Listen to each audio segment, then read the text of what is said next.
What's up, and welcome to twitch.tv/Cameron+Deanna, as well as Cameron+Deanna on YouTube, where we are live streaming now with actual notifications for our YouTube. So shout out to that. I finally took the time to Google and figure out how to set things up. And then yeehaw everyone, because we're talking Cowboys today. Welcome Trombone, welcome Faraz. Trombone says this music has ominous undertones, and that's because we are Cowboy time. And so today we are going to be ranking the legendary creatures of Outlaws of Thunder Junction, the latest and cowboy-themed Magic the Gathering set.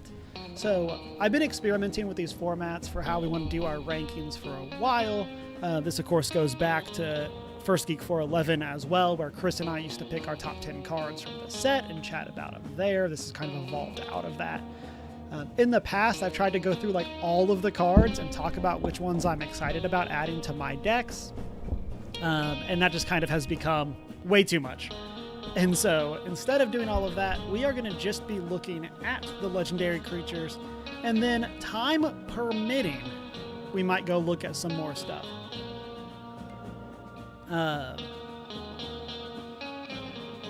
Oh yeah, ad roll. Oof, right at the start. Yeah, I'm sorry, friend.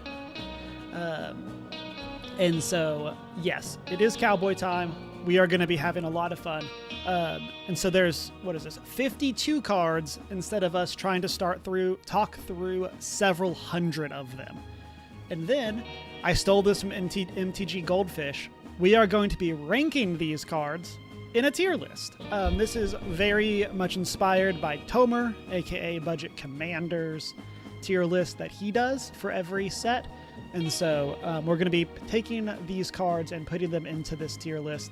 So at the top, instead of S, we have favorites. These are cards that I'm like most excited about.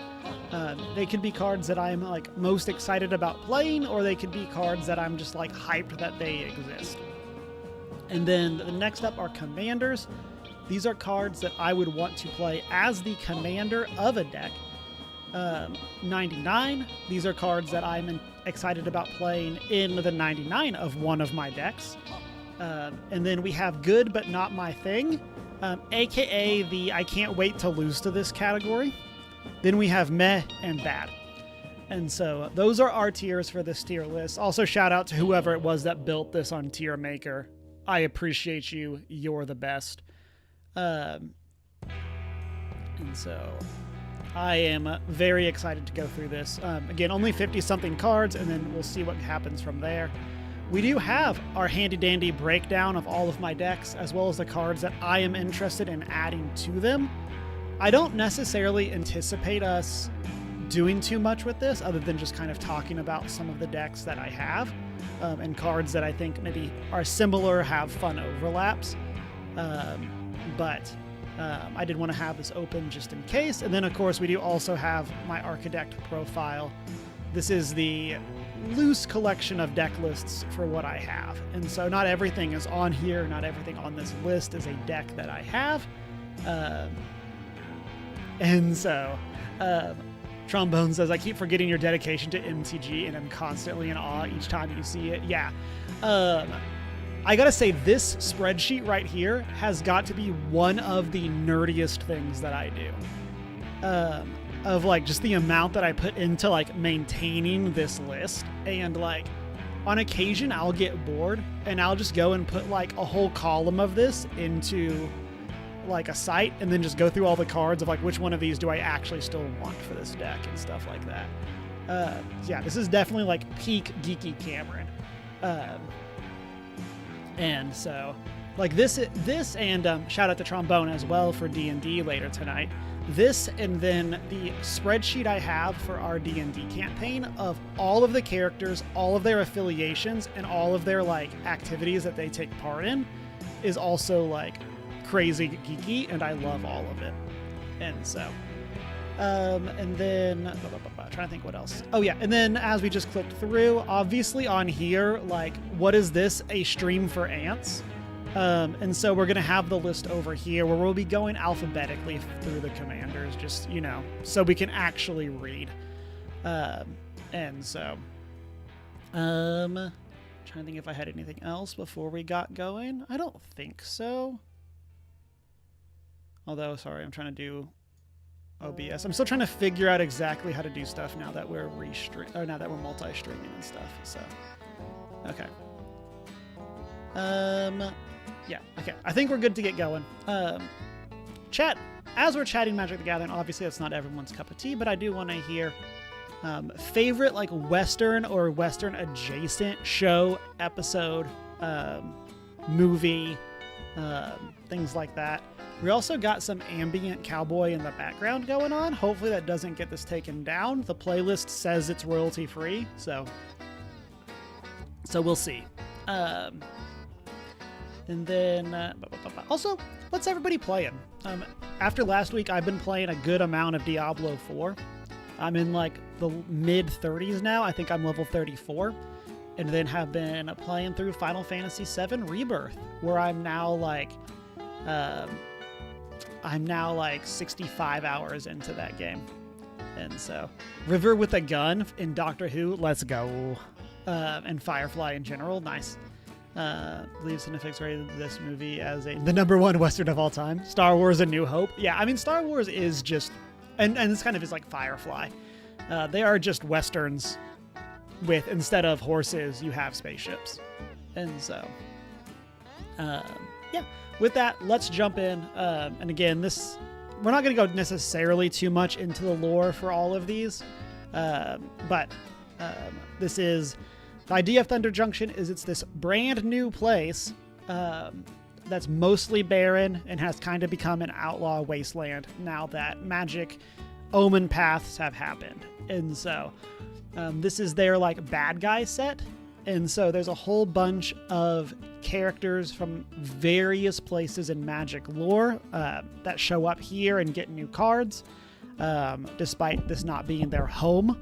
And so we're going to get to see some cool representations of some of our favorite characters, including my favorite Magic the Gathering character getting a new card in this set. So lock steady. Hello there. How you doing today? Yeah, that's fine. Okay. Oh, also, we're wearing our Persona 5 shirt because one of the themes of this set is Outlaws. Doing a big relax. Nice. And Outlaws are rogues, assassins, mercenaries, pirates, warlocks, I think are the 5. And Persona 5 is basically just outlaw.game. And so, yeah. So with that, let's get going. Our very first legend is Akul the Unrepentant. Also, Locke, hit me up. What is your favorite Western or Western adjacent thing? In chat, we got some call outs for some Doctor Who episodes, as well as Firefly and Star Wars A New Hope. So, Cowboy Bebop, fantastic choice. Like I say, we're going to get started and I immediately distract myself. I was going to watch the Cowboy Bebop live action, and then it was not well received, to say the least. And now I need to just go back and rewatch the actual anime, because I haven't seen it in a long time. If not that, Firefly for sure. Firefly is another one I need to go and finish. Like, I've seen like a good amount of it, but I've not actually finished it. So, okay, let's go. Akul the Unrepentant, black, red, red, scorpion, dragon, rogue. And it's got lobster hands. I guess like scorpion clicks. As well as like a laser tail, which I guess is pretty cool. It's a 5/5 flying trample with sacrifice 3 other creatures.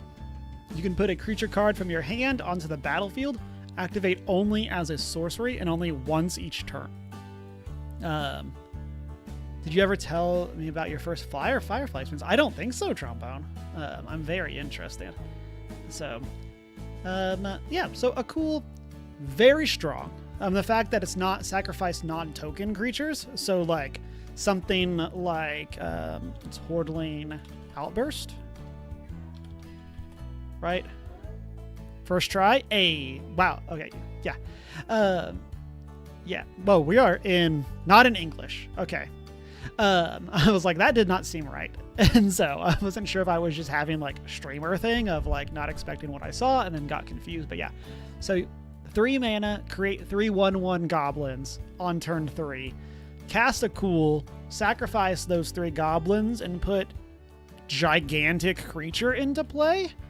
Like, that seems pretty fun.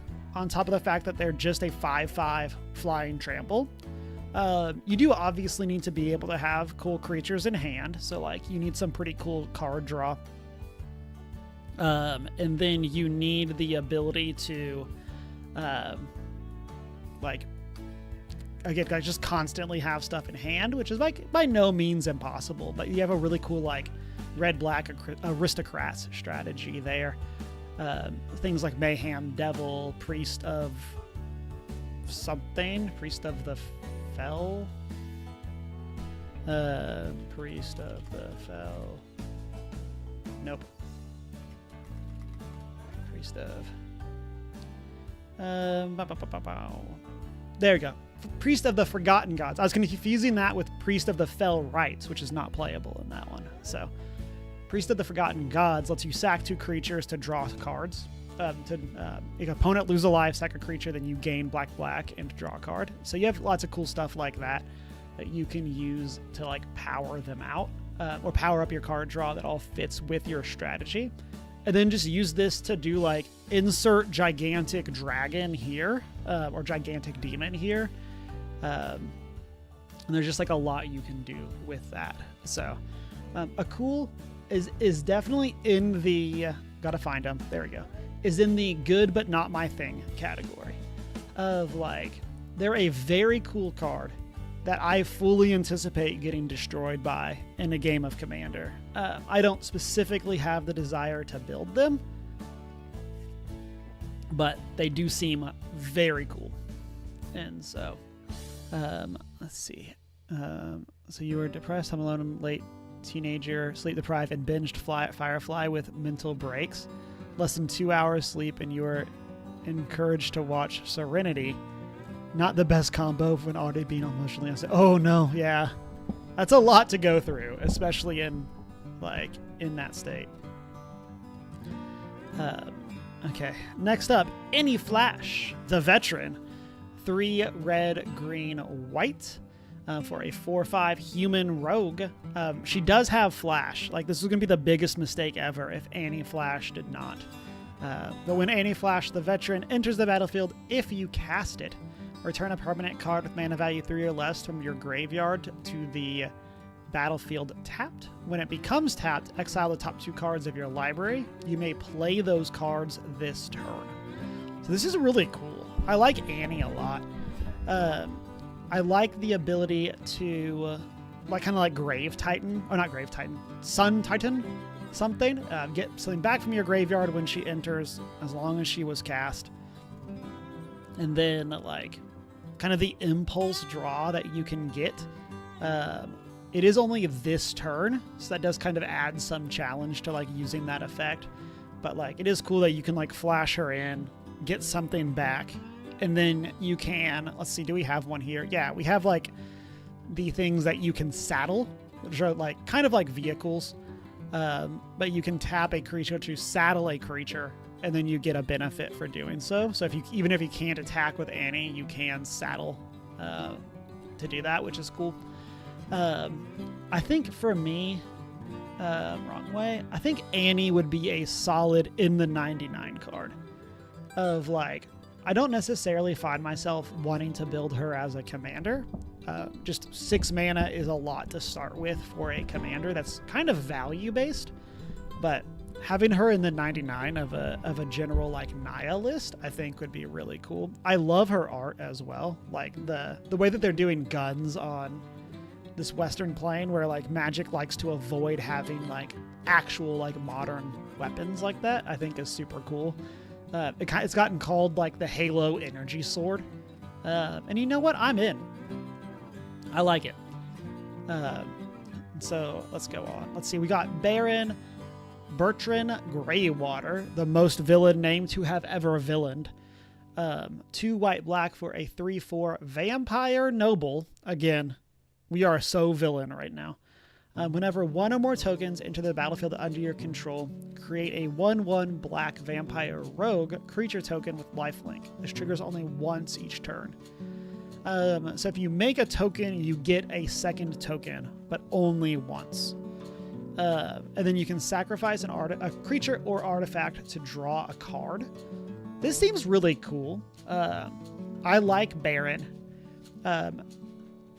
He's going to go into the 99 category.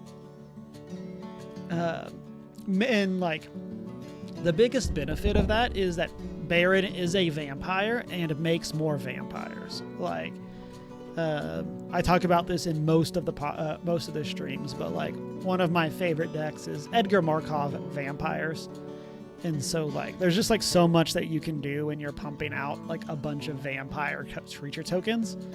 And so the fact that the Baron will give you another one anytime that you cast another vampire seems really cool. Like, would Baron make the cut in Edgar? That's like a different conversation. But like, I do love that we have this mana sink, albeit expensive, but like, I do love that this also gives us a way to use those creature tokens to draw cards. So next we have Balipal Clear Cutter. 3 green, blue, blue for a giant scout. They're a 6/5 with reach because they're giant. When they enter the battlefield, create Bow, a legendary blue ox with this creature's power and toughness are equal to the number of lands you control. When you attack, draw a card, then you may put a land from your hand onto the or your graveyard onto the battlefield. So this is like really insane, like Simic value. So like theoretically, this is a 6 mana 6/5 that creates a second 6/6 when it enters the battlefield. You might have creature ramp that's letting you like power out Bonnie Paul early.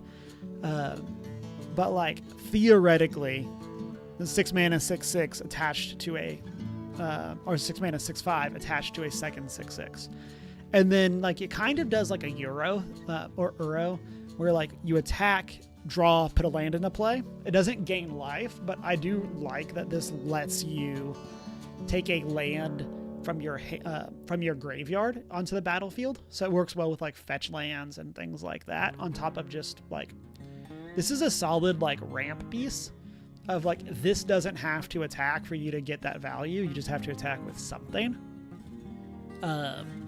And yeah, lots of value that can be had there. Let's see. I think, oops, chaos is ensuing. There we go. Got it back. Sorry about that. Clicked something random. I think Bonnie is going to also land in the 99. I say that. Yeah, I'm going to put Bonnie in the 99. They're very like Simic good stuff. And like, that's cool. But actually I'm going to just keep these alphabetical. And so like, it's cool that they're like Simic good stuff, but that's really all they are. They're a lot of good stuff. I could see playing them in Chu Lane, just because of like, we have so much value, or like Deanna has an AC deck, and so that's kind of like sea monstery. And so like, while this card is not sea monstery, it does have some cool, like, gonna go big. Okay, let's go to the next row. Breaches the Blastmaster. 1 blue-red, legendary creature, Goblin Pirate. They're a 3/3 with Menace. I love that they are like setting dynamite on this like fantasy train track. Like, that's super cool. And so, and then I do love that like the Ixalan goblins are very monkey-esque, and so we're kind of getting them like hanging on, even though they're not a monkey. And so when you cast the second spell each turn, you can sacrifice an artifact. If you do, flip a coin. If you win the flip, copy that spell. You may choose new targets for the copy. If you lose, it deals damage equal to its mana value to any target. So like, you either get a second copy of your second spell, or you get to boop someone or something for a lot of damage. And like, oh, also for breaches. And so that's a lot. I like the fact like Wizards has moved towards this recently with the idea that no matter what the result is, you don't lose. You just don't have like control over what you get out of it. And so you can either like get a second spell, get some damage, but like you're not necessarily punished either way. Like, you do definitely want to be copying 2 spells a turn. You need spells that create artifacts, or you need plenty of artifacts since you need to sacrifice those. But there is a lot of cool stuff that you can do there. Obviously, like, treasure token.deck is going to be very powerful with breaches. Just because you can either use those treasures to power out your spells, or you can use those treasures to sacrifice an artifact. So, so what am I thinking for breaches? I do think breaches would be a fun commander, but I think they're gonna land with a cool in the like fun but not my thing category. It is a lot of setup that you would have to get this to work. But I do like that it works with every spell. It's not just like instant and sorceries, which blue-red obviously like does a lot, as we'll talk about later. Yeah, and so we'll put it there. I can't necessarily, granted I don't have like a blue-red artifacty deck. I guess other than Rashmi and Ragavan. Would that deck want this? Like, because we are making a bunch of treasures there, so we would have the artifacts. We would have the ability to cast spells, because it would be whatever we copied off of Rashmi and Ragavan. So we wouldn't really have control over what we're copying. I don't know. It feels too restrictive for me. Actually, I'm going to bump it down to meh. More power to you if that's the kind of deck you want to play. I just think it's a lot of hoops to jump through. Next up, Bristly Bill, Spine Sower. They're a 2/2 for 1 and a green, legendary creature, plant, druid. Landfall, whenever a land enters the battlefield under your control, put a +1/+1 counter on target creature. Then for 5 mana, 3 green, you can double a number of +1/+1 counters on each creature you control. Bristly Bill, I think, is, I don't know, I feel like they're pretty close to like a favorite for me. Like, they're a favorite because they're gonna plug into the 99 of Hamza, because like, surprise, +1/+1 counter is really good in the +1/+1 counter deck, but like, I feel like they're just like super good. It's like you're constantly adding counters to things. Like, it's already wanting to work off lands, and then you're doubling the number of counters you have because of that. Like, it just feels like you're going crazy. Like, the ability that gives you the counter is also giving you the ability to power out your doubling, because you're going to have put counters on things. Yeah, like, this just feels super strong because of that. I really like this card. We were talking about this in the Infinity Bros Discord of like this is so much like there are certain commanders that are like associated with specific people. One of mine is Hamza, and like, this is the like, yep, this is the exact card that I want because this is amazing in that deck. And so next we got Bruce Tarl, Roving Rancher. 2 red-white for a 4/3 human warrior. Oxen you control have double strike. When they enter the battlefield or attack, exile the top card of your library. If it's a land, you create a 2/2 white ox creature token. Otherwise, you can cast it until the end of your next turn. So, love end of your next turn. That means that you like don't necessarily get punished for playing this on turn 4. You can like hold it. Or you don't have to hold it, I guess is the way to say that. Like, that comes up a lot with things that like exile at the top, is it's like, well, if you hit something big, you just don't get that thing. And so I like that a lot. I love Oxen you control have double strike, just from like a sentence in English standpoint. Like, that's just really fun. Of like, what are we doing? We're making oxen and we're giving boops. And so I think that this is super fun. I'm going to put this in like the commander category. I don't necessarily think that I will be building this deck. Osgir is my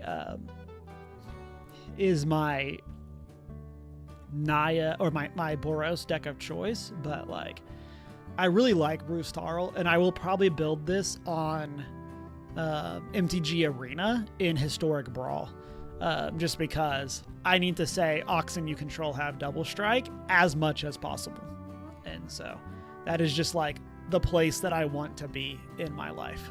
And so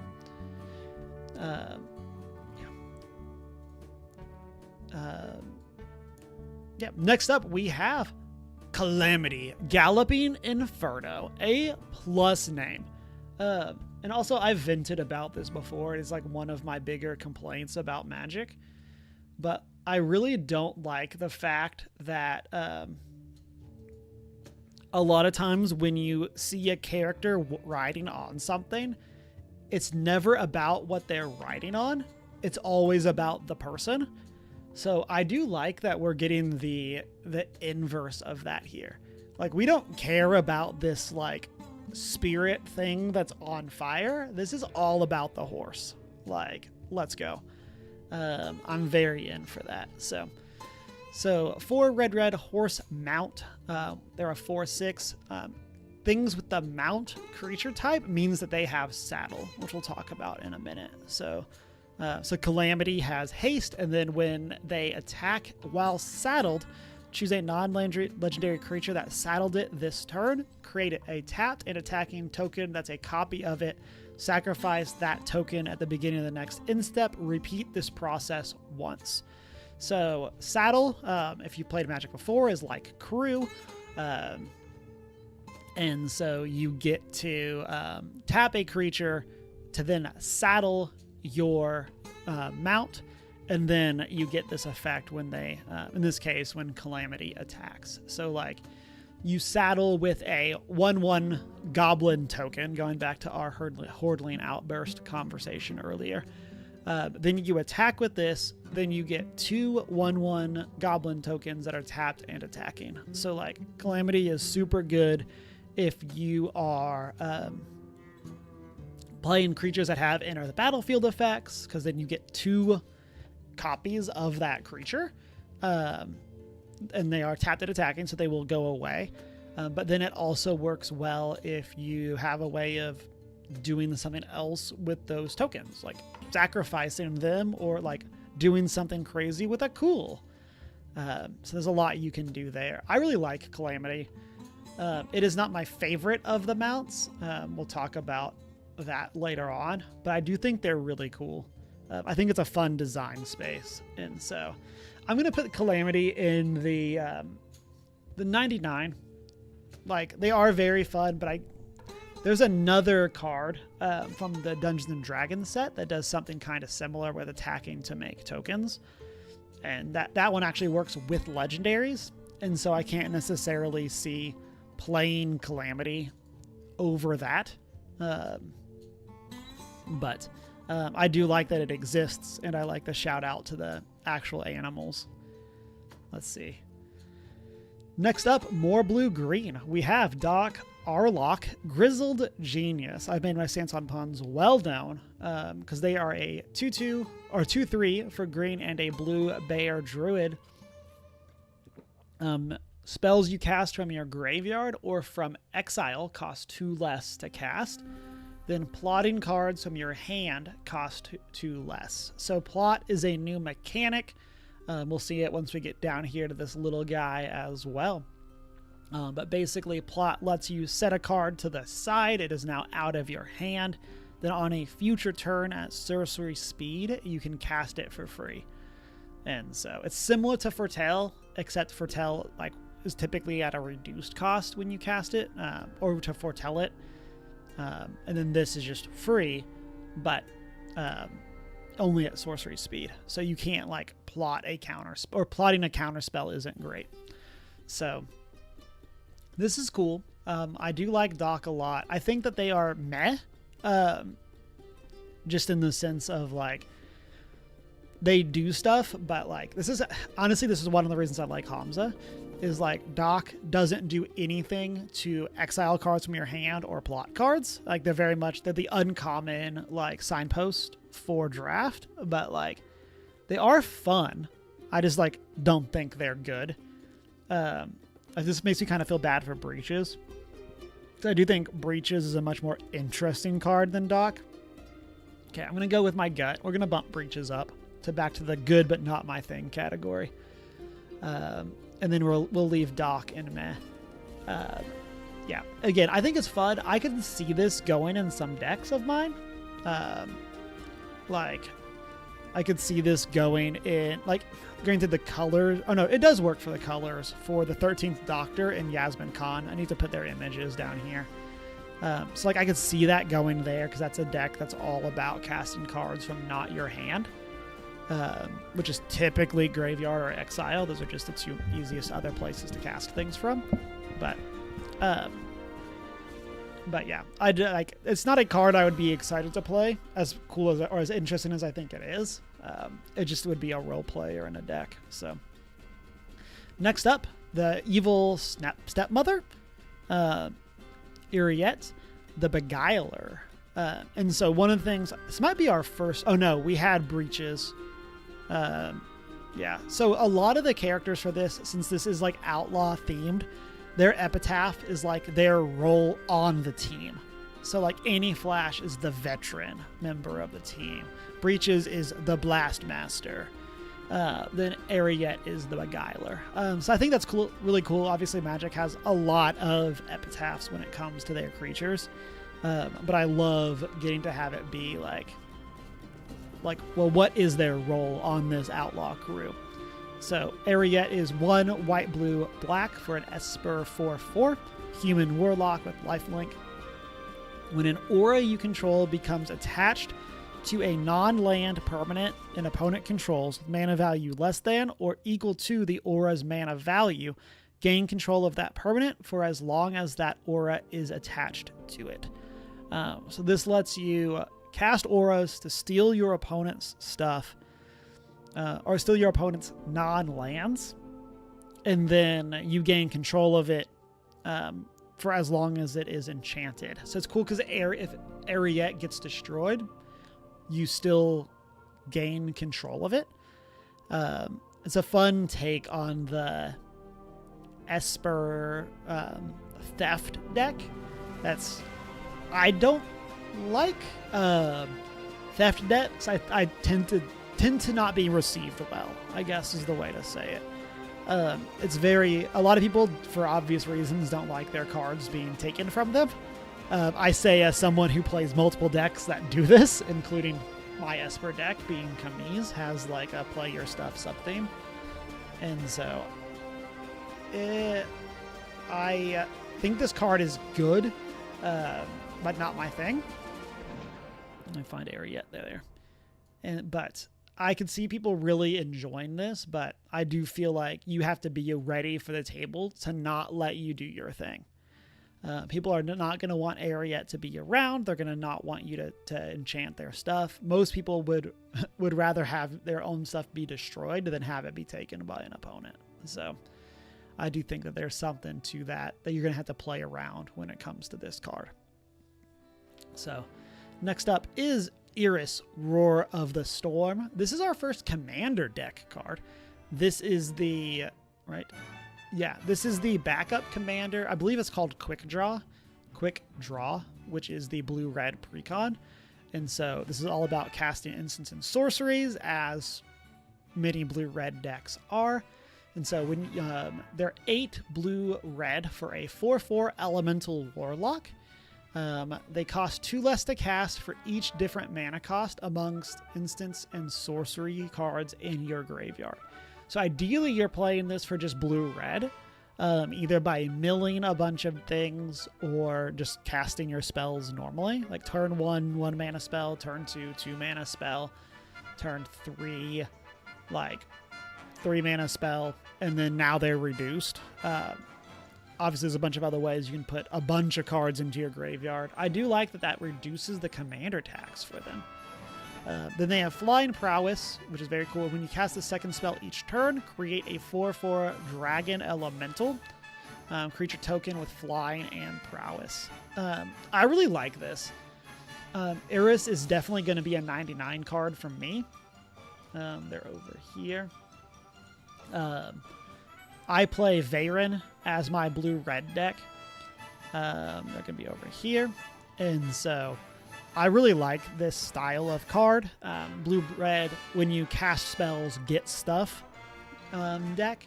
And so I really like that. Like, Veyron already wants things with prowess. Veyron already puts a bunch of different mana value instants and sorceries into your graveyard to reduce the Eris's cost.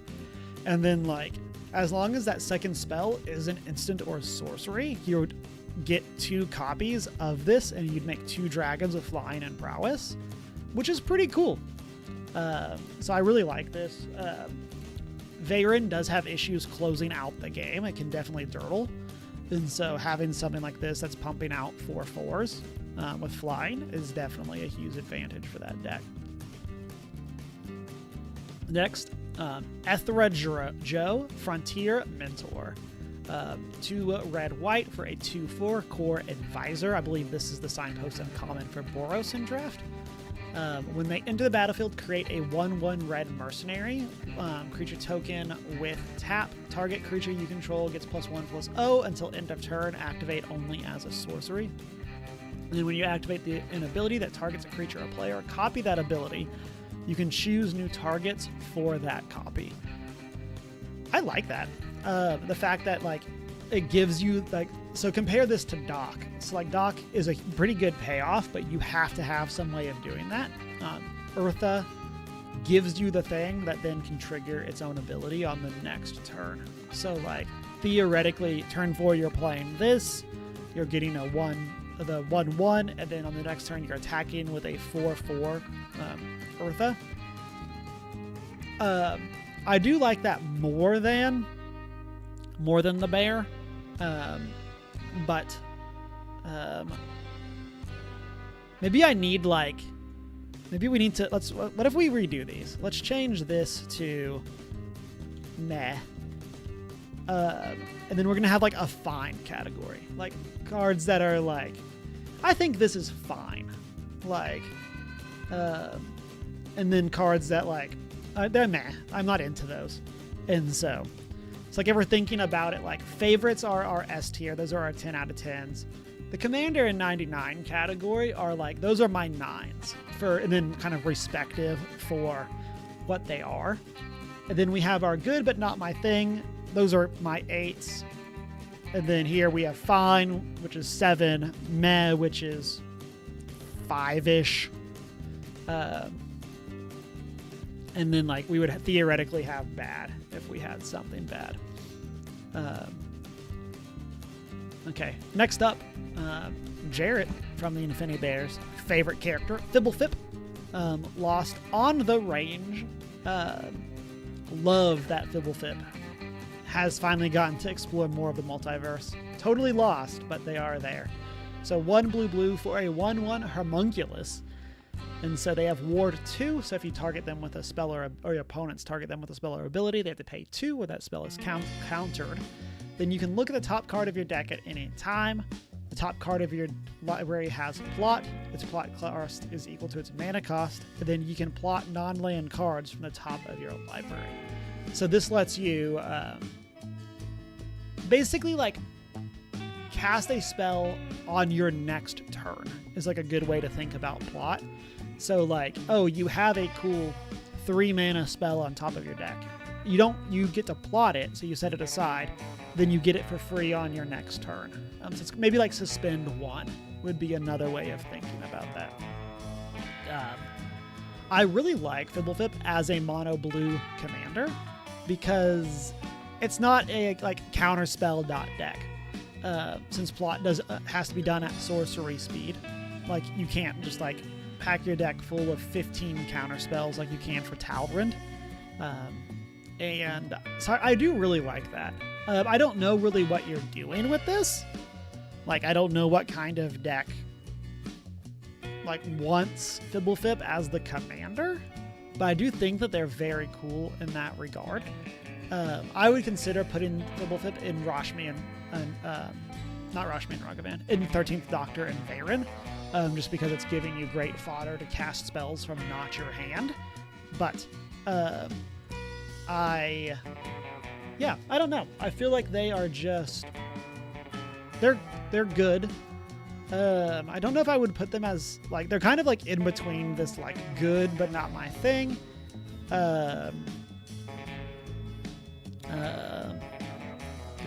I'm gonna put good parenthesis, but not my thing. But yeah, I just don't really know what deck would want Fibblefip. Oh, they're over here. I do think they would make an interesting commander. Panda boy, how you doing today? How you doing, friend? But where would I actually put them?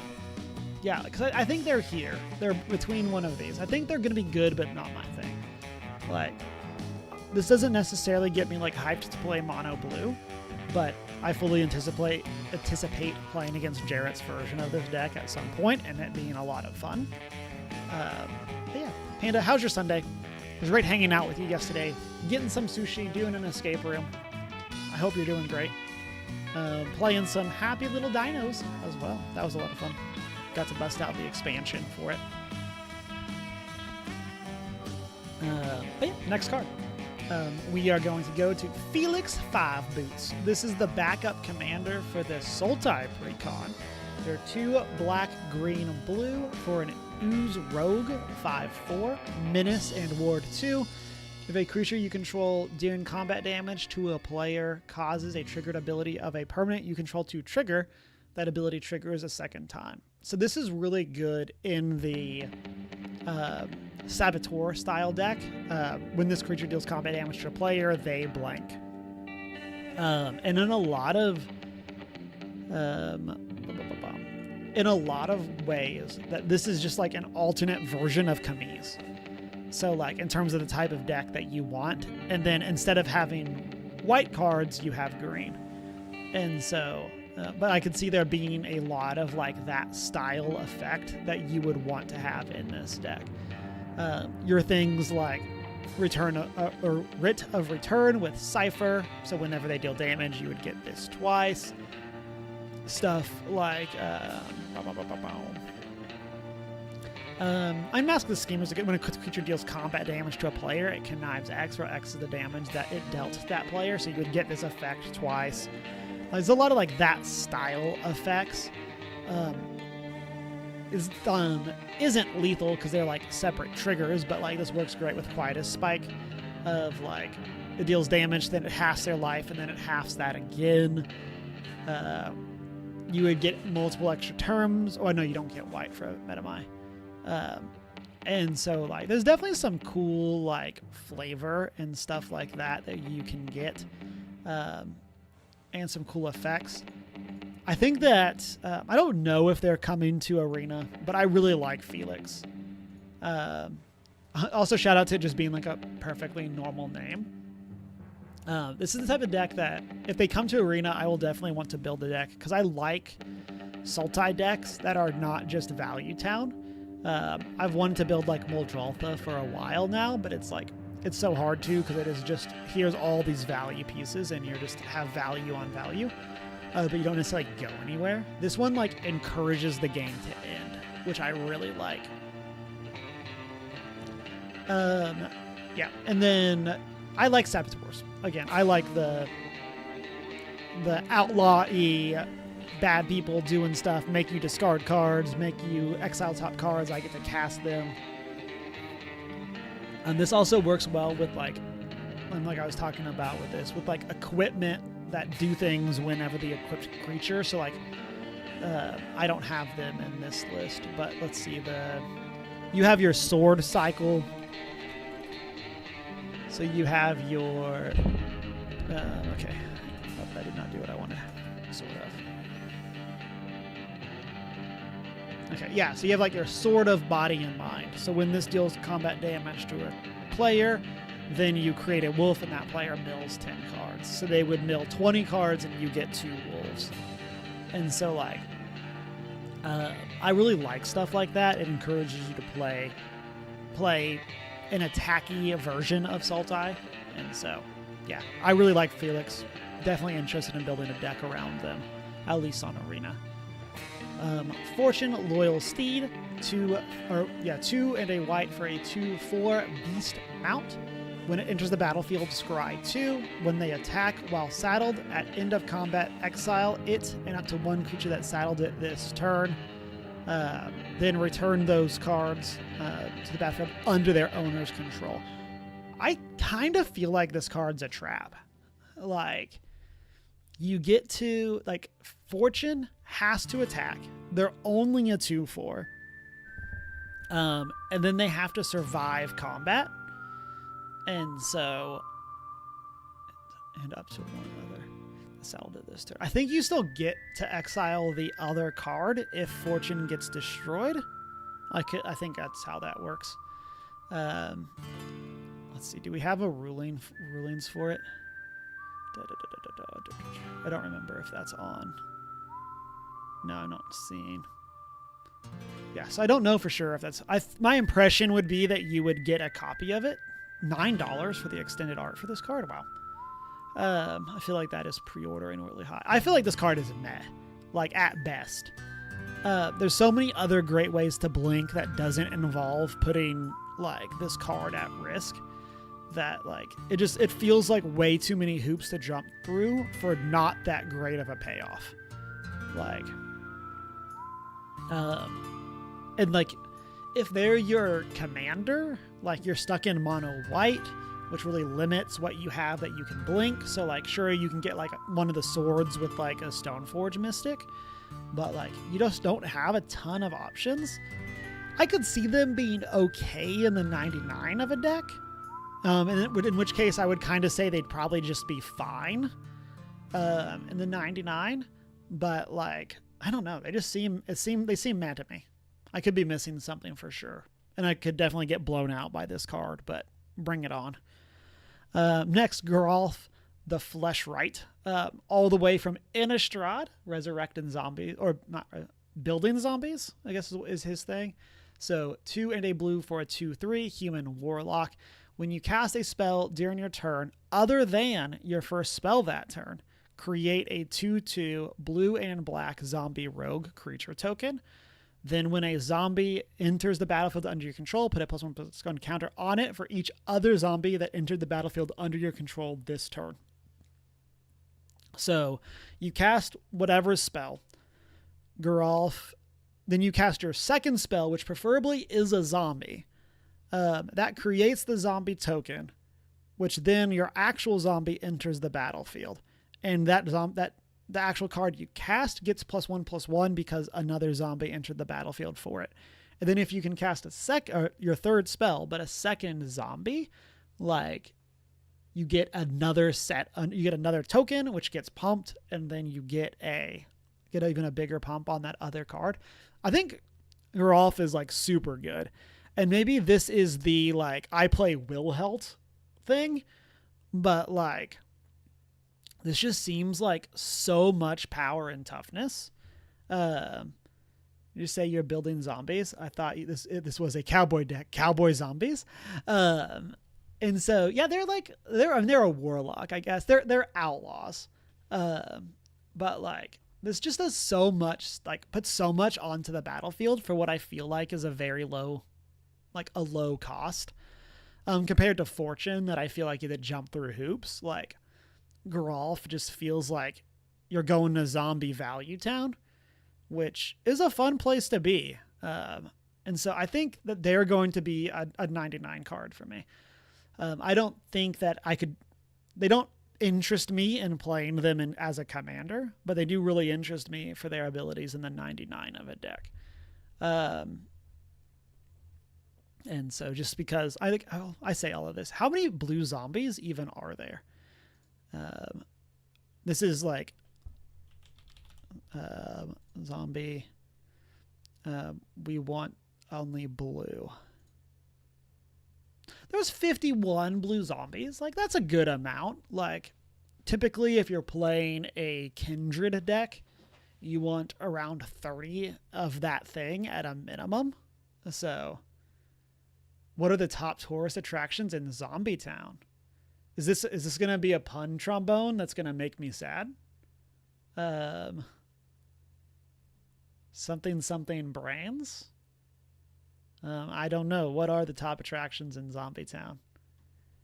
I'm just like ready to be hurt.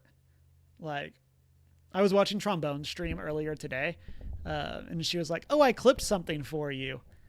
And then it was a pun in which she called me out, and then yeah. And so, genuine question, because I said Zombie Town.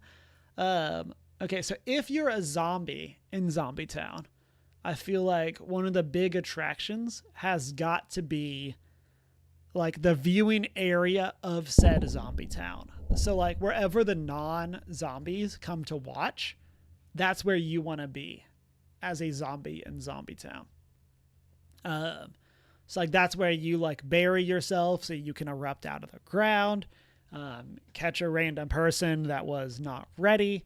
I feel like that's got to be like the best place. Wherever the scenic outlook is, that's got to be the best attraction in Zombie Town for both zombies and for non-zombies, I guess. You're offended that I think that I think you would only comment with violence. I mean, when it comes to you do puns to try to make fun of me, I feel like that's in character.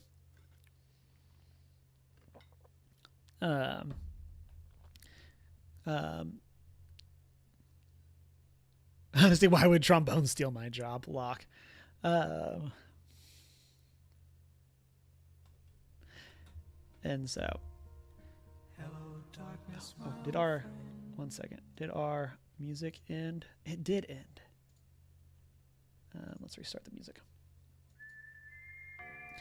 Okay. Next, Gerd, Mirror of the Wilds. So, Gerd, was one of the commander decks from when they did their like card type. So it was all about populate. And so they're Naya for a 3/3. They have haste, and then non-token creatures you control have tap. Create a token that's a copy of target token you control that entered the battlefield this turn. So super strong that they just like give this ability to all of your tokens. Or all of your non-tokens, I mean. So like you make one really cool token and then make like 10 copies of it with your non-tokens. Like that's really cool.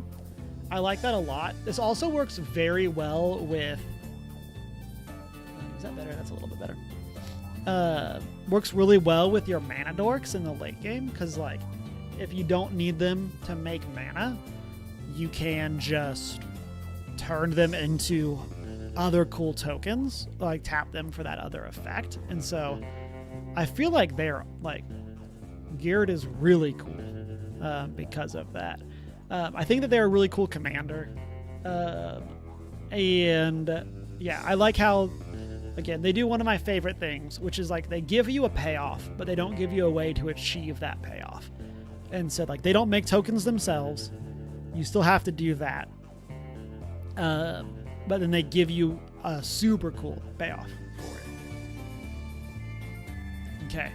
Next up, Gissa, the Hellraiser. 3 black for a 4/4 human warlock. We're going back to Zombie Town. So they have Ward 2 and Pay 2 life. And then skeletons and zombies you control get +1/+1 and have menace.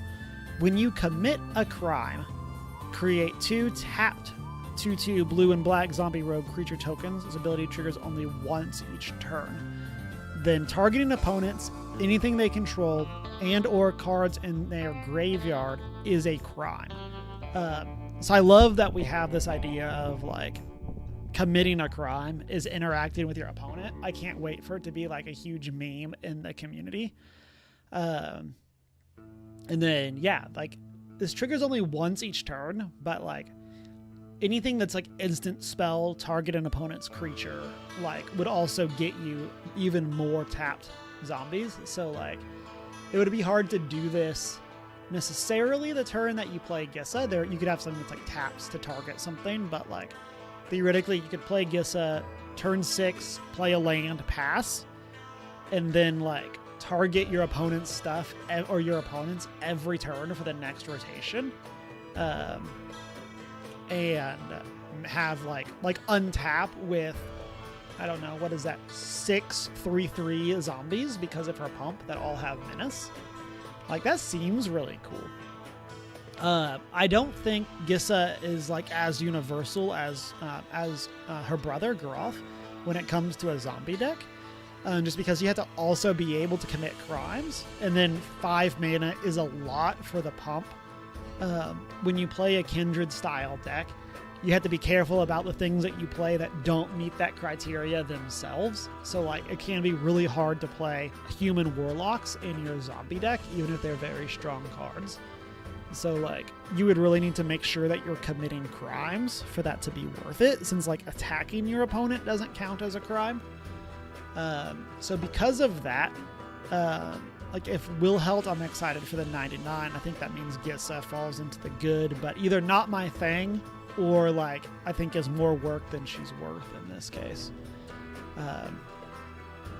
Out of curiosity, let's go back over here because I think I do have my Wilhelt deck in here. Yes. So out of curiosity, like how much stuff do we have that even like commits crimes? That doesn't. Set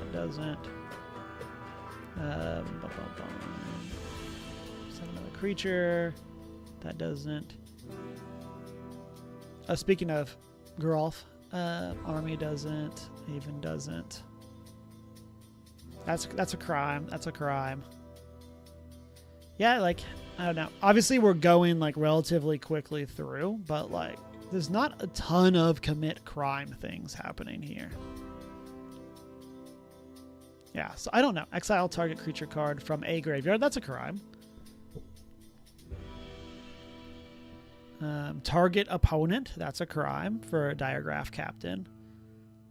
Yeah, I don't know. I would definitely need to go and do a crime check through the deck to warrant even the potential of including Gissa in there. But it's like not saying no, but like, and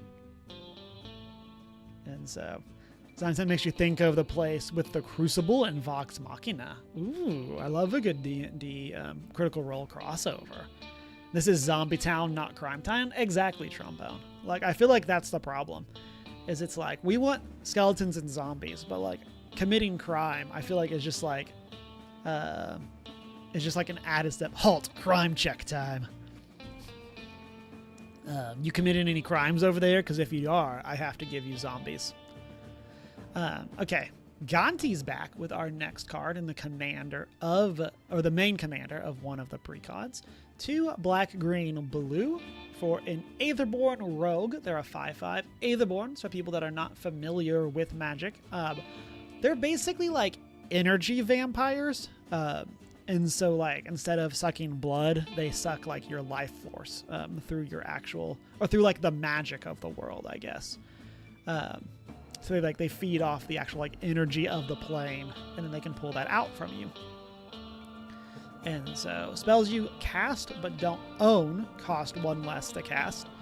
Whenever 1 or more creatures you control deal combat damage to a player, look at the top card of that player's library. Then exile it face down. You may play that card for as long as it remains exiled, and mana may be spent. Mana of any type can be spent to cast it. So this, again, kind of fitting the same theme as Felix. Like, you have this ability that you're going to deal combat damage to a player, you're going to take the top card of your deck, then you can play it. I like that Gonti makes those cheaper. I like that these are both like kind of on theme for working together, of like either having Felix in a Gonti deck or having Gonti in a Felix deck. Both of those work really well. I do think that personally I'm more excited for Felix. Getting 2 of everything is better. And then, as I've referenced, I do play Rashmi and Ragavan, which is kind of the teamer version of the cast things off the top of your opponent's deck. And so I don't necessarily think personally I need another version of that, but I do think that Gonti is very strong. I'm going to put Gonti in the good but not my thing category. I would much rather build Felix. I feel like that just works with more fun things, and like I'd rather have Felix that is similar to my Kamiz deck than let's see if I can get them both in here. Yeah, I'd rather have another deck that is similar to this one than another one that's similar to this one, just based on play style. Next up, Honest Rutstein. It's a set all about outlaws, and this person is honest. Like, what would you think is the over-under of that being true? They're definitely not like the snake oil salesman based on the art. But 1 black-green for a 3/2. This is our Signpost Uncommon for Golgari in draft. Seems sus. Exactly. Exactly. And so when they enter the battlefield, return target creature card from your graveyard to your hand. Creature spells you cast cost 1 less to cast. Like, of these uncommons, I do feel like Rutstein is the best. Like, he asks very little of you. Just play creatures. If those creatures die, you get 1 back, and then he makes them cheaper in the future. I think Rutstein is like a solid in the 99 card because of that. Like, any green-black creature-based deck, Rutstein's really good in. Kind of reminds me of... is it Amori? First try. So, like, Amori can be your companion, and we'll skip that for that means, but when they enter, you choose a card type, and spells of that type cost 1 less.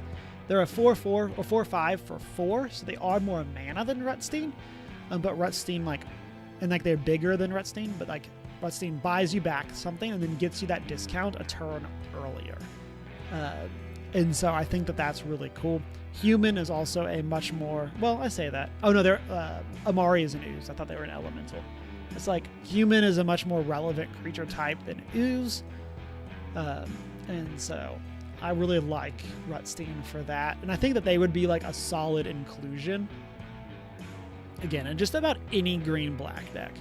Again, as long as you have a decent number of humans. Next up, we have a pair of our Signpost Uncommons. We have Jim Lightfoot, Sky Explorer. 2 white-blue for a 3/3 flying vigilant human scout. At the beginning of your instep, if you haven't cast a spell from your hand this turn, draw a card. So, Signpost Uncommon, they want you to be playing Plot. Because Plot helps you not cast spells from your hand, you cast them from exile. So the idea being that you play this, you plot a card, and then you pass, and then you draw. I do like Jim as a commander because they work with casting them from the command zone. It's like turn 4, you could cast them from the command zone, and then you get to draw a card, which is really cool. Like, obviously that doesn't work in like 60 card formats, but like I really like that from the standpoint of commander, and I do think it's some like really cool, interesting and cool added value. All that said though, I think that they're just fine. Like, it's a fun card. I would happily play against it and be kind of excited for what that deck is gonna look like. I do feel like this would have, if you play this for how it should be played, which is very counter spells, draw, go. You just don't you never cast a spell on your own turn in the whole game. I just think this is going to lead to like unfun decks to play against. But if you play this like the way it's intended, of being all about plot and casting from places other than your hand, like using Fibblefip as an example, like I think that would be really cool to combo, like play Fibblefip in your gem deck. And so you're just always taking stuff off the top of your library. Next up, we have Jolene, the Plunder Queen. So Jolene is back. The Plundering Pugilist, 1 red-green for a 4/2 human mercenary. When you attack with 1 or more creatures with power 4 or greater, create a treasure token. and then pay 1 and a red, sack a treasure. They deal 1 damage to any target. Also, shout out to this thing in the background, which is like the stuff of nightmares. I believe has been called a scorce for a snake horse. And so, yeah, don't like that. I'm not a fan. But I do love this idea that Jolene just punched someone so hard that they got punched out of their boots. And so, I don't think the other... Yeah, so the other version of Jolene is her just punching something. I do like this as like the next step of she has gotten so good at punching that now she, instead of punching through things, she actually just like launches people into the atmosphere with her punches. So that's very cool. And I do like that we're still like treasure focused. I think that Jolene is fine. I do like that we're getting payoffs for doing things with treasure other than spending them for mana. But it just seems like this is probably objectively worse than using them for mana. Like, it just seems like 1 damage. If this was sacrifice an artifact instead of specifically sacrifice a treasure, I think that would be really cool. But it just feels too narrow. So as much as I love Jolene's art, and I think Jolene's art is like up here, I think Jolene herself is just fine. Next up, Karavek, the Punisher. 1 black for a human warlock, 3/3. Whenever you commit a crime, exile up to 1 target black card from your graveyard and copy it. You may cast it. If you do, you lose 2 life. So it gets you a free copy of any black card in your graveyard. Oh, no, not free. It just gets you a copy. And so, I think you still have to pay mana to cast the copy. So it doesn't say you can cast it for free. I don't know. I could be wrong. That always confuses me. So I do like this as a crime payoff. I do think that this is a much more powerful crime payoff than Gissa. Like, obviously you're losing life, but like, I do think the fact that you can just be getting a copy of something is super strong. But no, I say that. No, Gissa's way better. I retract everything that I just said. And I think this card is good, not great. So I'm going to put them in the fine category. Let's see. Again, I thought we had... Let me see.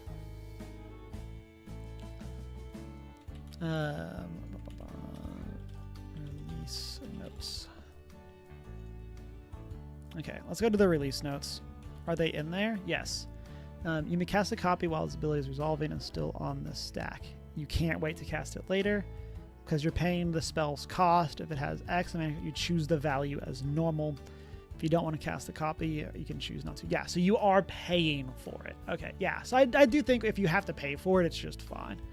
I think if it was free, it would pump up to the good, but not my thing. But like, I do think it's some like interesting value. Next up, we got Campbell. They're back from Kaladesh? Question mark. 1 white for a 2/4 human advisor. When 1 or more tokens enter the battlefield under your opponent's control, for each of them, create a tapped token that's a copy of it. This ability triggers once each turn. Whenever 1 or more tokens enter the battlefield under your control, each opponent loses 1 life and you gain 1 life. This card is awesome. I don't know if it's like a commander card, but I do think that they are a super cool 99 card. Like, they're a fantastic, like, hey, I don't want to, like, tell you to not play your deck, but, like, when you do these things, I am going to get them also. So they're not, like, a taxing effect, but you get, like, it's really cool that they kind of fit that shell. It is interesting that they're only once per turn, so that leads to like an interesting thing with like if your opponents are creating a whole bunch of tokens, it's like, well, what order are you creating those in so that you're not giving the Camball player like your best token? So I do think they're going to lead to like some interesting decks. But I don't know. I'm not necessarily interested in them in the 99 unless you're playing a deck that like gives your opponent's tokens somehow. There are some cards that do that. Is it Forbidden Orchard?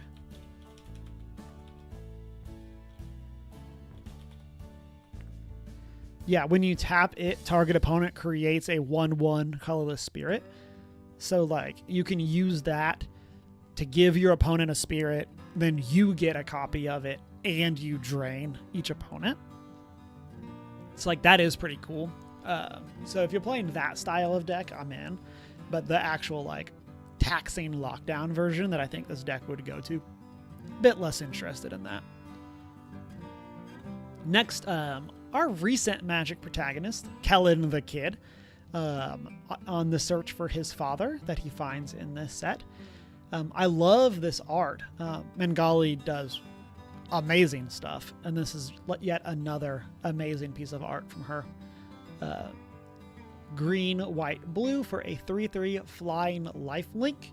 When you cast a spell from anywhere other than your hand, you may cast a permanent spell with equal or less a mana value from your hand without paying its mana cost.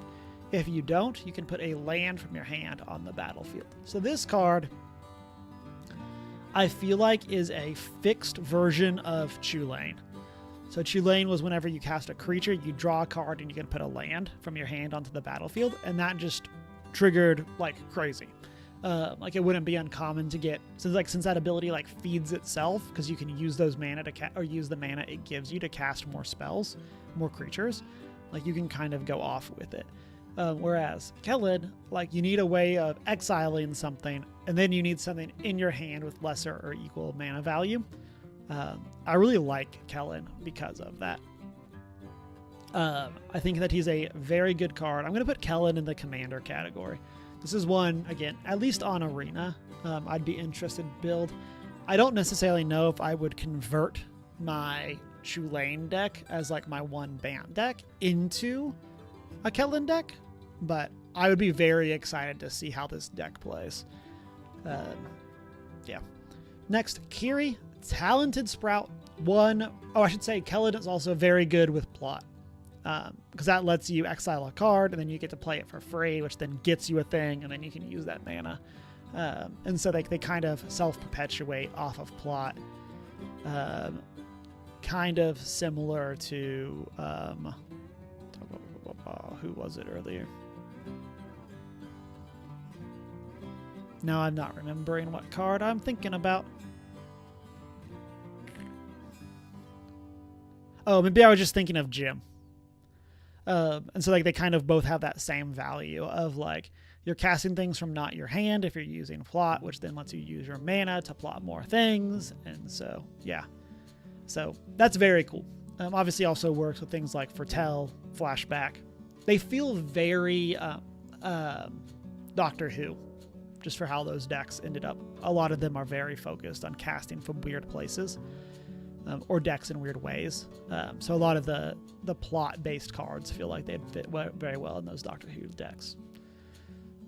Kiri, talented sprout, 1 red, green, white for a Naya 0/3. They're a plant druid, and they are adorable. They are not the most adorable card. We'll get to that in about one row. But they are very adorable. And so... other plant and tree folk you control get +2/+0, which is a very strong buff. Like we saw Gissa earlier that gives 1/+1 in Menace. This is +2/+0. Then at the beginning of your post-combat main phase, return another plant, tree folk, or land from your graveyard to your hand. That feels really cool, and I like this idea of a Naya graveyard-based deck. And so this does fit the theme. We'll get the other... This is the backup commander for the Naya Precon. So we'll get the other one later on. But like, man, am I just like super into Naya? Because I really liked Geared as well.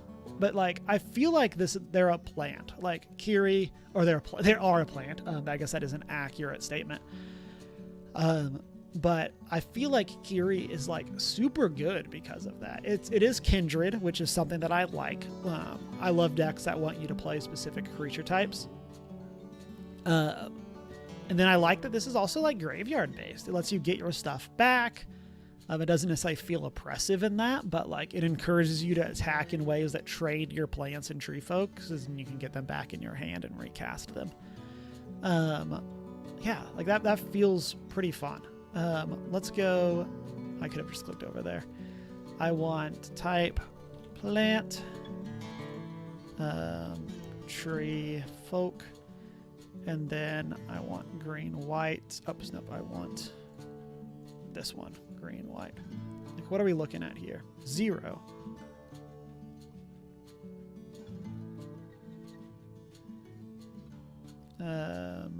What did we do wrong there? I don't know why that didn't work. Allow partial matches. Yes, okay, there we go. It was looking for both plants and tree folk. But yeah, you have 175 green-white plants and tree folk. Obviously, the majority of those are going to be green, just because plant and tree folk. But like, yeah, that's like a good selection of stuff. I don't know necessarily how many of them you're going to actually be playing, like how many of them are good. But like, yeah, I feel like stuff like this, of like, you got the adventure of plant beans that lets you play an additional land. So like that works with getting a land back from your graveyard. And then like this is a plant, so it becomes attacks as a 7/4 or blocks as a 7/4. And then when it dies, you get it back to your hand, and then you can plant beans again, and then you can beamstalk it or like cast it normally. Like that feels really good. We also got Bristly, my favorite card, at least from the ones that we've talked about so far. Yeah, so I feel like, Cultivator Colossus is super good. Like, I feel like this is a really good deck. Faburo is probably okay, but not great, since you can only have 2 colors, but it taps for 2 colors of mana. Like, yeah, I feel like you got to have a good deck for Kiri in here. Next up, we have Crom, Violent Cacophony. Zombie, it's 2 red, blue for a 2/3 flying zombie horror. When you cast your second spell each turn, put a +1 counter on it and draw a card. Another signpost uncommon, this time for Is It. I feel like they're fine. Like, I really like this ability to pump up your commander as you attack and to draw a card, which then perpetuates you being able to cast 2 spells the next turn. Like, I do feel like that works really well. And I feel like it, like, does a lot of work in that regard. It's cool that they're flying, so they're evasive. And then, yeah, like there's already like a blue draw 2 cards archetype. And so, like, you can kind of plug that into Crom.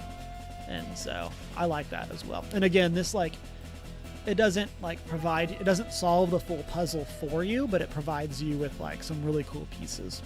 So next we have Laughin' Jasper Flint, 1 black red for a lizard rogue for 3. Creatures you control but don't own are mercenaries in addition to their other types. I saw something online that was like, this first line of text just defines what a mercenary is. They're people that you control them from a military perspective, but you don't own them, and that's a mercenary. Then at the beginning of your upkeep, exile the top X cards of target opponent's library, where X is the number of outlaws you control.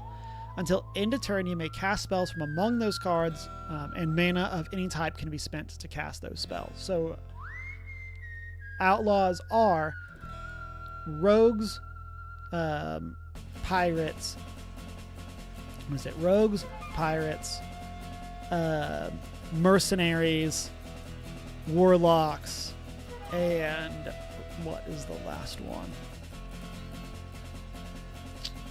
Not advisor. Did I say pirate? That might be it. And so, like, I like that this isn't looking for you to have a party of them, to go back to the party mechanic. Like, it doesn't care about, like, one of each. It just cares about the total number of outlaws that you control. So, like, if you control 10 outlaws, you're exiling the top 10 cards of somebody's library, which is a crime, as a fun fact, based on the definition that we have for crime. And so, and then I do like that you can play those cards for free, but, like, this is also just, like, kind of a good mill card, right? Like, you can just basically mill an opponent out for a whole bunch. And then, assassins are the other outlaw type. That's what it is. I just remembered. And so I really like that. That you can kind of just like, hey, I'm going to just take 5 cards off your deck, and then you just don't have access to them. Even if you don't cast those cards, like, you just took those cards away from your opponent, which I think can be very powerful. I've had that come up in my Rashmi and Rockvan deck, where, like, it's based on pure luck, but, like, I managed to hit all of my opponent's board wipes in a game. Like, they were playing 3 to 4 board wipes in their was it Pirates deck? I forget which deck it was. Oh no, it was Belborca. But I managed to hit, like, Blasphemous Act, Chandra's Ignition, one of the X spells that deals damage to all creatures, and it's like, oh, like, I just took, like, your major ways to answer my board without any major issues. And so, like, I think that can be very valuable.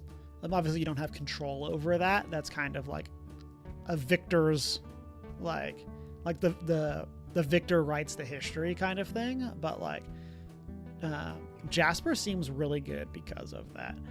And I'm kind of torn because, like, I'm excited for Jasper in the 99, specifically of Marchesa the Black Rose, who is not an outlaw herself, but, like, a lot of the cards that I think fit into that deck, like, really synergize with that theme. And so I do like that. And then I also like the idea of just Jasper just taking your opponent's stuff, of, like, you never know what you're gonna get.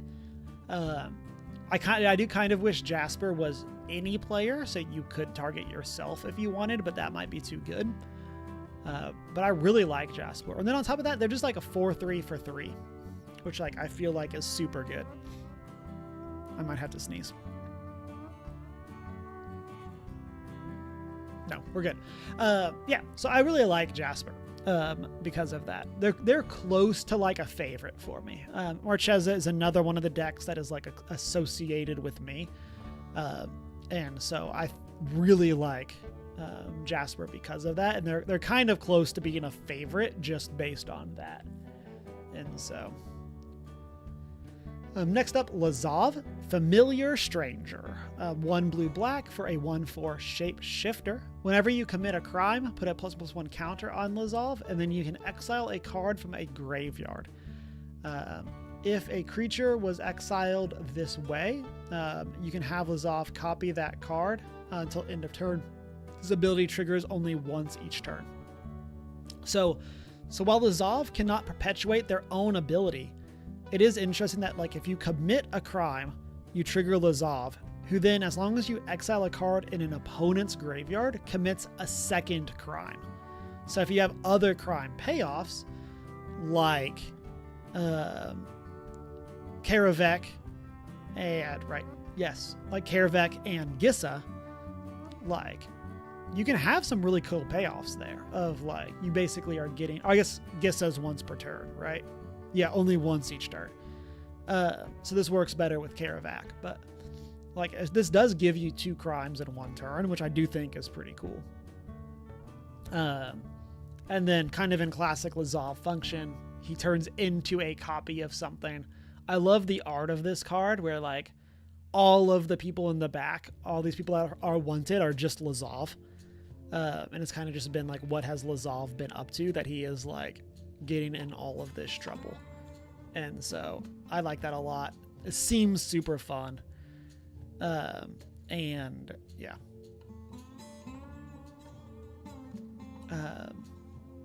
Yeah, so I think Lazov for me is... I think they're a good, but not my thing kind of card. Like, that you need a very specific deck for Lazov to function. You need to be able to commit a crime, and then you need cards in your graveyard that you're willing to exile, or you need your opponents to have cards in their graveyard that you want to exile, but that's, like, not necessarily a guaranteed. Obviously very good in a mill shell, because that will then give you the choice of what you want to take from your opponents. To some degree, that gets around the downside of mill, which is that you are powering up your opponent's decks, since a lot of decks have cards that work out of the graveyard. But Lazov at least gives you a way of removing one of those cards per turn. You can do this on an opponent's turn as well, so I think that's very cool. I do think Lazov would be very good in a Mothman deck where you're milling with rad counters, and so put a +1 counter on each card X. Yeah, because then this is also putting counters on Lazov if you wanted to, and so you're gonna get like 2 big threats, and then like on your turn you could commit a crime, which then lets you take something gigantic from somebody's graveyard. And so I do think Lazov would be very cool in that deck. And then Layla, Undefeated Slick Shot. Very cool art. I love this one as well. They're a 1 red blue for a human rogue 3/3 with prowess. When you cast a multicolored instant or sorcery spell from your hand, exile that spell instead of putting it into your graveyard as it resolves. If you do, it becomes plotted. So you can cast it as a sorcery on a later turn without paying its mana cost. It's basically like Fancy Rebound, except you get to control when it is cast. And so I really like this. I don't know what kind of deck that would want this. Like, it seems very good with like Electrolyze. It seems very good with, it doesn't work with counter spells. Things like Prismari Command.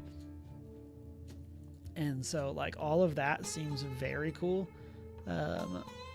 Blue, red. I want instant. Sorcery. And then I want it to be exactly blue-red.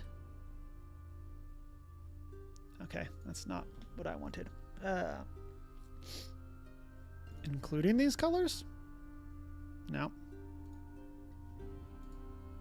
At most of these colors?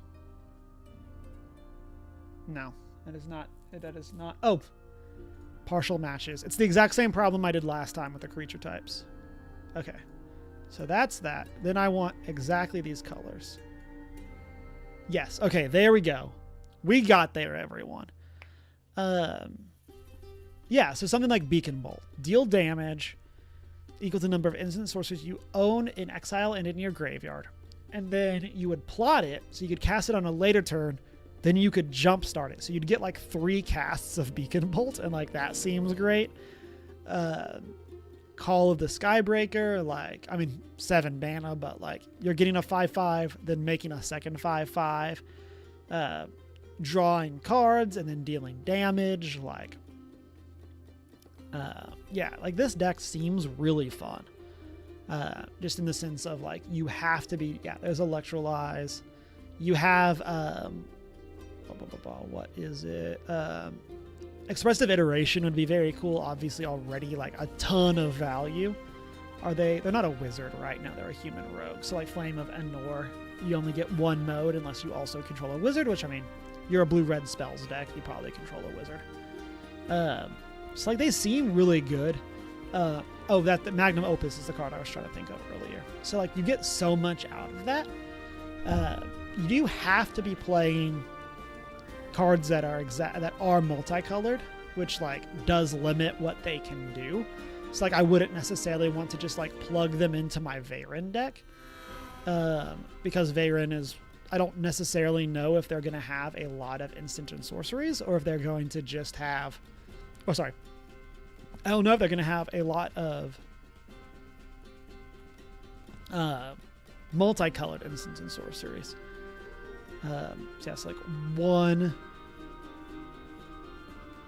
Right, it is instants. Mostly multicolored instant and sorceries from your hand. Yeah. So it's like 1, 2, 3.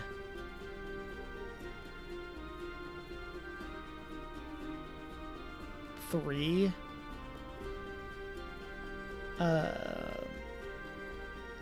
Yeah, so there's not a 4, I guess, because of expressive, epic experimentation. So, like, oh no, because the X won't work. So, like, yeah, so it definitely doesn't fit in Veyron. At least not in the current build that I have, which is, like, upgraded pre-con. But, like, I do feel like there's a really cool deck there for Layla. We're gonna put her as the commander. I could see myself trying to like throw this together just because it's such an interesting subset of instants and sorceries.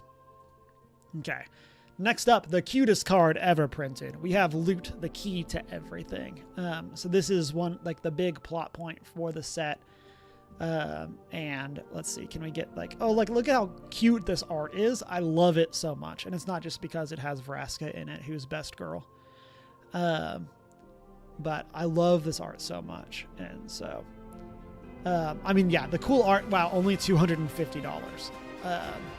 But yeah, Loot is super cool.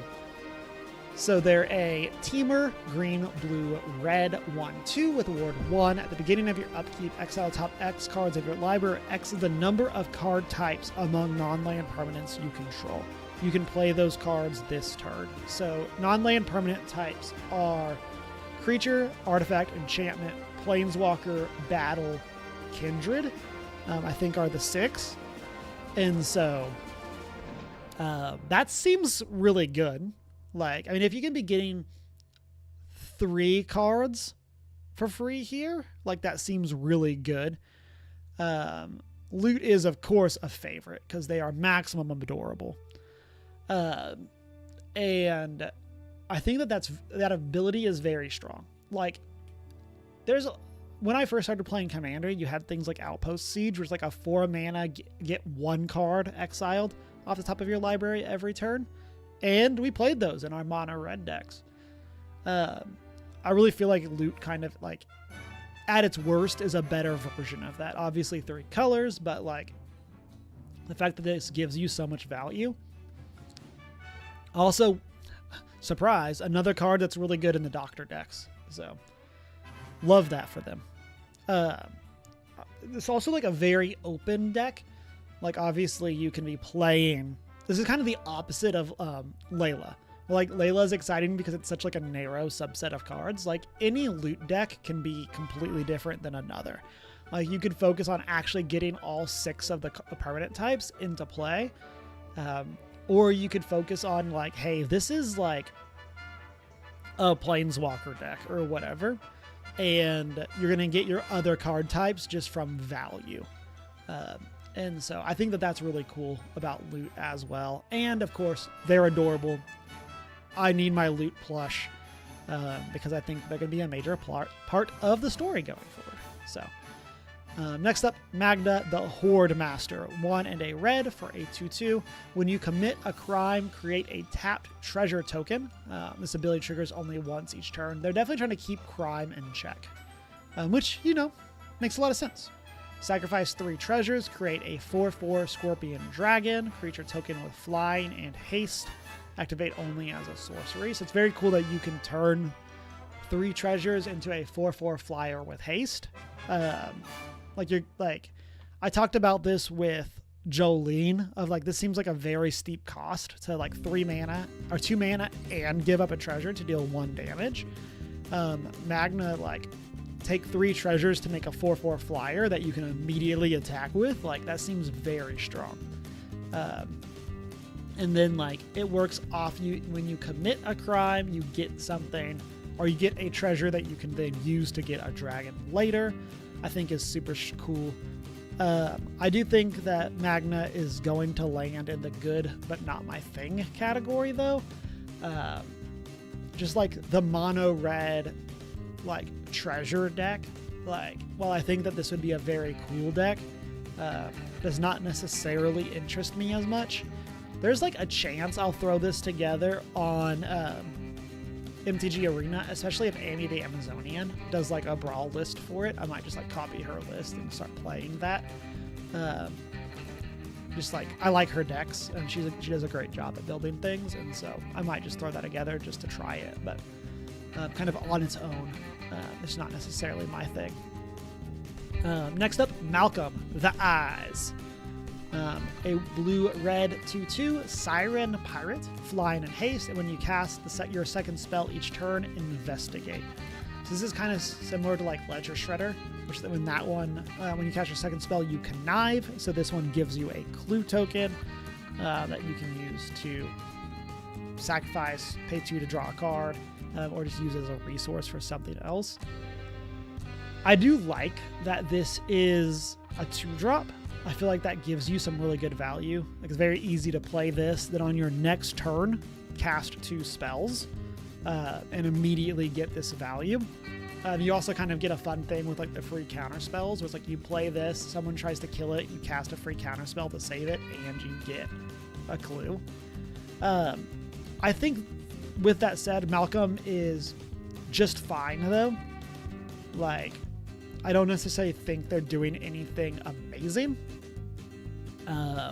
And I think that they're just whoa, we still got quite a few. I thought we were a lot farther, because based on this, it looks a lot less. But yeah, I just think Malcolm isn't doing anything strong enough on its own. If this was like Crom, where it got something when you investigated, that would be one thing, but since you don't, Okay, next up, Marchesa, Dealer of Death. It's our girl. She's back. She is an outlaw this time. So blue, black, red for a 3/4 human rogue. Like I said, Marchesa is one of my favorite characters. I love that despite the fact that she is a literal queen, she is out here living her best life. People have been like commenting on it of like, why is she here? It's like, she's just taking a vacation, and she happens to deal in death. And so, did she kill this person in the background? You know, hard to say. Like, but I love that despite literally being the queen of her city, in her country, she is out here in Thunder Junction doing whatever she wants. So, when you commit a crime, you can pay 1. If you do, look at the top 2 cards of your library, put one of them into your hand and the other into your graveyard. So, you need mana, but Marchesa is like the exact type of deck that Lazov was really good in. Like, this is not a single time use ability. So like, you can commit a crime, pay your 1, get her effect, trigger Lazov as well. And then you can have Lazov commit another crime, which then re-triggers Marchesa, so she gets to do her effect again. And like, I think that that's super good. The fact that like this works multiple times, you're not having to play on your opponent's turn, but of course you can, because a lot of crimes are going to be good instant spells. But I really like that. I think Marchesa is going to go in the commander category for me. I'm going to definitely be building this on Brawl, or in Brawl. I don't necessarily think she's going to go into my Marchesa list. I just don't necessarily think... I really need to go through and tag things for crime in several of my decks. Each opponent. That doesn't target. That doesn't target. Phyrexian Metamorph could commit a crime. Dax Duplicate, Clever Impersonator, all of those could commit crimes. Likes to target opponent. Ayara commits crime. Grinzo, go to target creature that commits a crime. Gonti's a crime. Erebos would be a crime. So like, there's a decent amount of crime cards in this list. Target creature you control. No, that's the other one. Taps things down. So like, there's a decent number of crime cards in this list. that I could see playing Marchesa with. I don't necessarily know if that's like awesome for this deck, but like there's a decent number, and I will probably end up playing her in here based solely on the fact that she says Marchesa. Kind of like playing Invasion of Ikoria, which flips into a Marchesa, Resolute Monarch. Like, I play this because it's a Marchesa card, and so like there's a good chance I'll play this version of Marchesa based solely on that. Haven't necessarily talked about it. Oh yeah, she doesn't have one. There's some of the cards have like wanted poster art, which is very cool. But like, I'll probably end up getting this card just based on the fact that it is Marchesa and they're one of my favorite characters. And so, and again, shout out to the Queen. Long may she reign. So next up, Miriam, Herd Whisperer, green-white for a 3/2 human druid. This is our signpost uncommon for Selesnya. As long as it's your turn, mounts and vehicles you control have hexproof. That's cool. A mount and vehicle you control attacks, put a +1/+1 counter on it. This is good. Like, it powers up your mounts. Like, this saddles your mounts in limited. But I do think that they're, like many of the other uncommons, they're just fine. Like, I don't necessarily think that there's anything too fancy about Miriam. There's a really good blue-white vehicles deck with Shurikai, but like Miriam doesn't fit in that. So, next up, Obeka, Splitter of Seconds. This is our second Obeka card.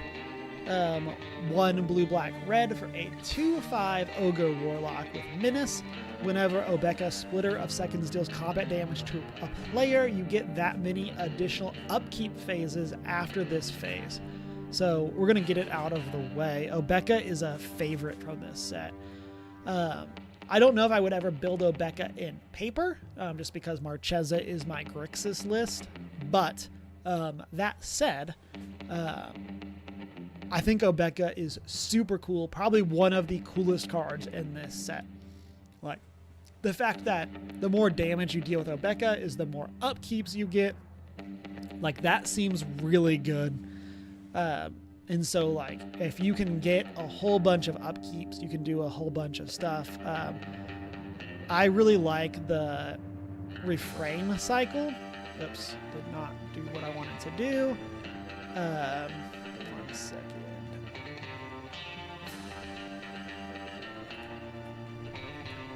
And so, refrain. So, like, you have Rousing Refrain, which is going to give you mana, and then after you cast it, it suspends with 3 counters. And then you have Inspiring Refrain, which has suspend 3, but draws you 2 cards, and then you get it. And so both of these seem really good with Obeka, because if you can get more than 2 or more than 3 upkeeps, you just cast the card multiple times. Like, if you can hit 6, you would cast it twice. I mean, theoretically, you could cast it twice with 4 or more. But, like, that just seems really cool. That seems not difficult.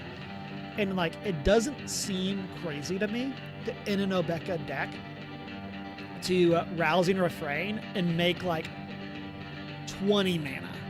Like, you have one opponent that has 7 cards in hand, and it does not seem crazy. Oh, I bit my tongue. It does not seem crazy to me to Rousing Refrain 2 to 3 times per turn in an Obeka deck. Like, that does not seem difficult. There's plenty of ways to give Obeka unblockable. She already has Menace. Like, yeah, Obeka just seems like an amazing card from this deck that you could do so much with. There are some cards that have negative upkeep effects, so you have to be careful about those, but don't play those in your deck. Built around multiple upkeeps. So, next up, Olivia, Opulent Outlaw. This is the Outlaw-based commander deck, lead commander. 1 red, white, black for a 3/3 Vampire Assassin, flying lifelink. When one or more outlaws you control deal combat damage to a player, create a treasure token. So you could get 3 treasure tokens if you attack all 3 of your opponents with outlaws. And then 3, sacrifice 2 treasures, put 2+1/+1 counters on each creature you control. Activate only as a sorcery. I would definitely consider Olivia in the 99 of probably most Mardu decks. We talked about Edgar earlier. I don't know necessarily how many outlaws that we have in this list. Just kind of scrolling through, like, part of that is a lot of the Innistrad vampires are knights or soldiers. And so like Callous Blood Mage is a warlock, so that's I'm not Innistrad. That was true. Ixalan vampires is what I meant. A lot of the Ixalan vampires are soldiers or knights. And so I don't know necessarily how much like actual outlaw synergy there is in here, but like I do think that there's some very cool places within. There's a rogue, so far there's like 2 outlaws in this list, which is not really enough. Oh, there's an assassin, so 3.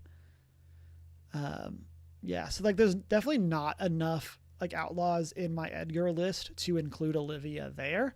I mean, that being said, she does trigger herself, but like just the ability to create a bunch of vampires or a bunch of treasure, and then you can pump up your creatures. Like 3 mana, sacrifice 2 treasures is not crazy. And again, this is a good payoff for your treasures. Sacrificing 2 treasures to put like 10 to 15 power on board seems really good compared to 10 to 15 or spending 2 treasures to deal 2 damage with the other card. And then I wanted to look at, let's do commanders, 3 color. Mardu. What are the most popular? Okay, so Queen Marchesa, Long May She Reign, is an assassin. Extus is a Roylock, so that's 2. Kelsien is an assassin. I mean, so what's that? 3 out of the top 10? 3, 4, 5, 6. So 7 on the top row? Yeah, so 3 out of the top 11 Mardu commanders are outlaws, just on their own. So that seems really good. And like I said, I feel like with these creature types, like you're going to have a lot of accidental outlaws just based on the colors. So all that said, I put Olivia in that 99. Okay. Next we got Rakdos the Muscle. 2 black red for a 6/5 flying trample demon mercenary. When you sacrifice another creature, exile cards equal to its mana value from the top of target player's library. Until your next in-step, you can play those cards, and mana of any type can be spent to cast those spells. Then sacrifice a creature. It gains indestructible until end of turn. Tap it and activate only once each turn. So like very hard to remove because you can sacrifice a creature to give Rakdos indestructible. And then also when you sack something, you're then, like if you are sacking stuff on your opponent's turns, you're going to basically banking those cards for your next turn, which seems really cool. Kind of fits that same shell as Axel, whatever that was. Cool. There we go. Fits that same shell of like black-red aristocrats, but like is very cool because of that. I do think I like Rakdos more than I like Akul, but I don't know if it's enough to move Rakdos into one of the other categories. So I'm going to leave them in good, but not my thing. Like I just don't know. I might play this in Marchesa. Like, I could see this being in the 99 of that deck. And I can see this being a card that's good in the 99 of Aristocrats decks. I'll move Rakdos up to 99. I convinced myself. I do think that Rakdos is going to do some good work in any black-red sacrifice themed deck. Compared to that Akul that I think you kind of need to play as a commander. Next up, Riku is back. Riku of Many Paths, green, blue, red for a human wizard 3/3. When you cast a modal spell, choose up to X, where X is the number of times you chose a mode for that spell. Exile the top card of your library. Until the end of your next turn, you can play it. Put a +1/+1 counter on Riku. They gain trample, and then create a 1/1 blue bird creature token with flying. This is really cool. This is kind of similar to Layla, of like a very niche set of cards because you need modal spells that let you choose at least 2 modes the majority of the time. So you're looking at like your commands, your charms do at least do something. So like I feel like this would be a very cool card.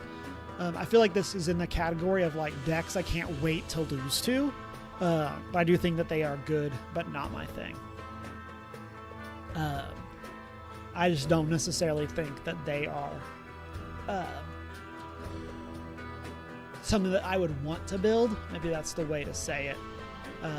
I would want to try a deck around them. I said this for Magda as well, of like I'd be interested in playing this on Arena, but somebody else would need to like build the deck, and then I would need to like be like, okay, let's try that out. But I don't even know if that would be good on Arena. I just don't know if there's enough modal spells. Next up, Roxanne, Starfall Savant, 3 red green for a 4/3 cat druid. When Roxanne enters the battlefield or attacks, create a tapped, colorless artifact token named Meteorite. Might sneeze again.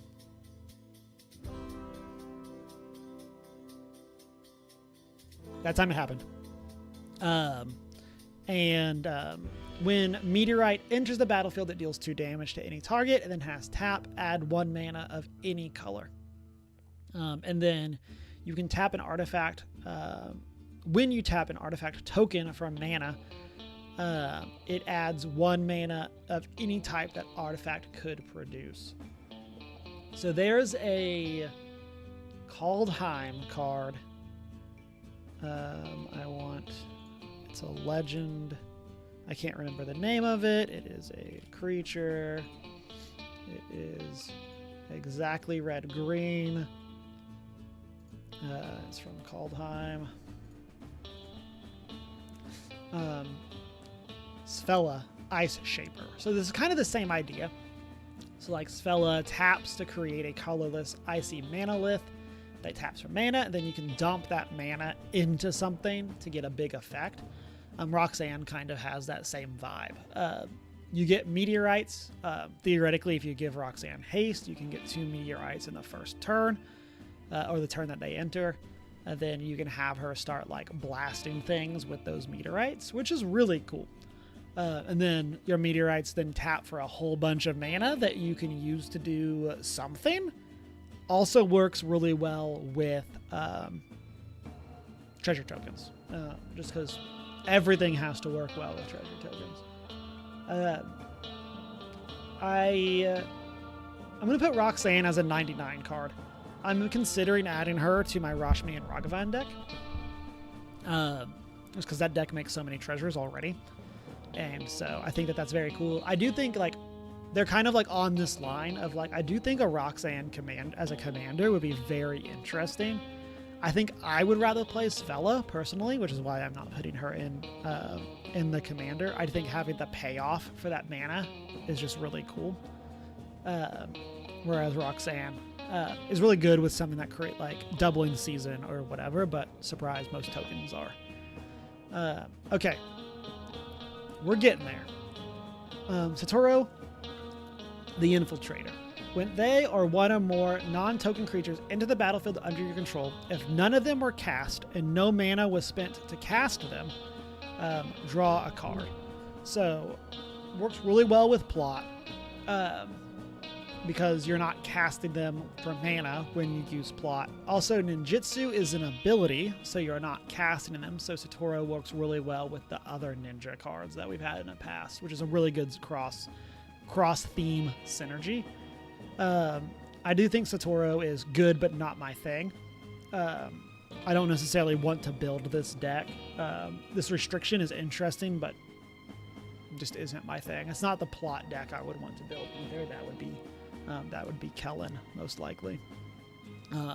Selvala, Eager Trailblazer, 2 green, white for an Elf Scout for 5. They're vigilant. When you cast a creature spell, create a 1/1 red mercenary with tap. Target creature gets +1/+0 and until end of turn. Then you can also tap Selvala to choose a color. Add 1 mana of that color for each different power among creatures you control. So this is really cool because like the token gives you a 1 power and then lets you also offset something else's power, so you could get more mana out of Selvala. I like that a lot. You're basically playing a green-white ramp list, which I think is going to put her in good but not my thing. Of just like there's other ways that you can play green-white ramp. But I do think that she is an interesting take on that. Next, Stella Lee, wild card. 1 blue-red for a 2/4 human rogue. Really cool art for this one as well. This is the commander of the quick draw deck. And I feel like we just keep getting more rows. Okay, we have 2 rows, or 2 and change rows left.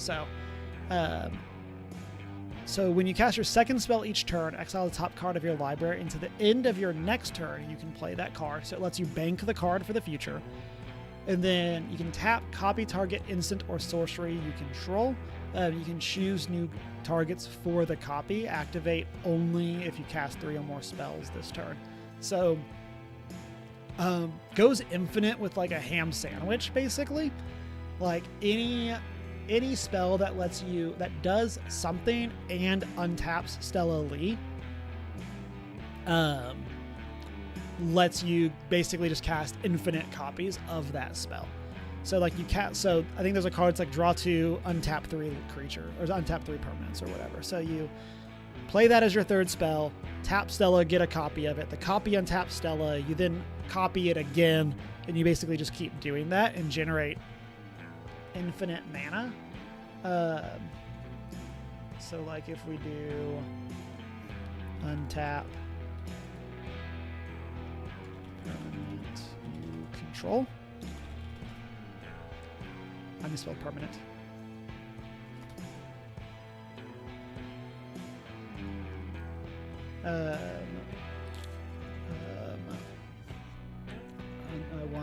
Let's just do untap. And then we want it to be in a blue-red. And then we want it to be instant or source. Oops, what happened? Instant sorcery. We lost that, and then we're going to allow partial matches. We lost our untap. Untapo. Okay, so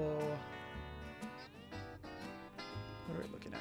64 cards that untap things.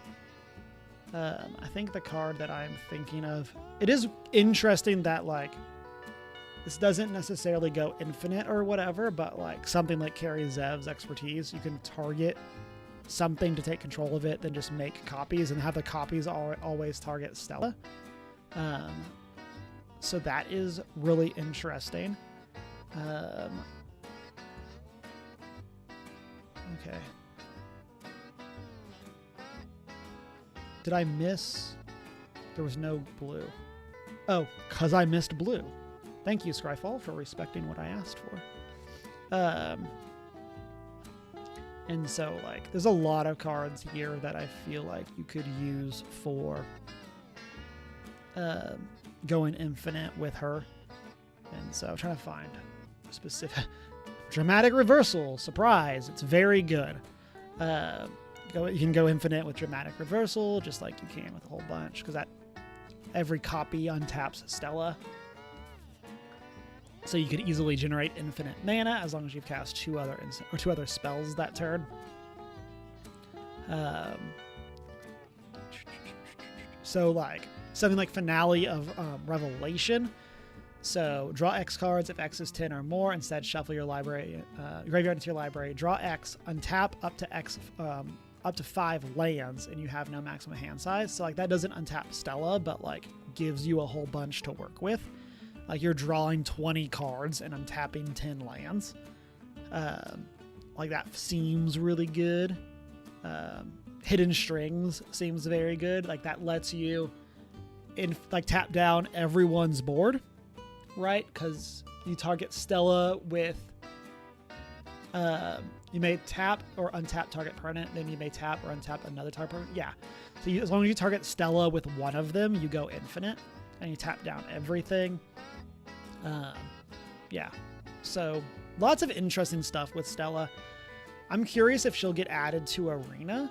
I do think that they have been adding a lot more of those lately. I'm going to put her as a commander. I'm definitely interested to try this.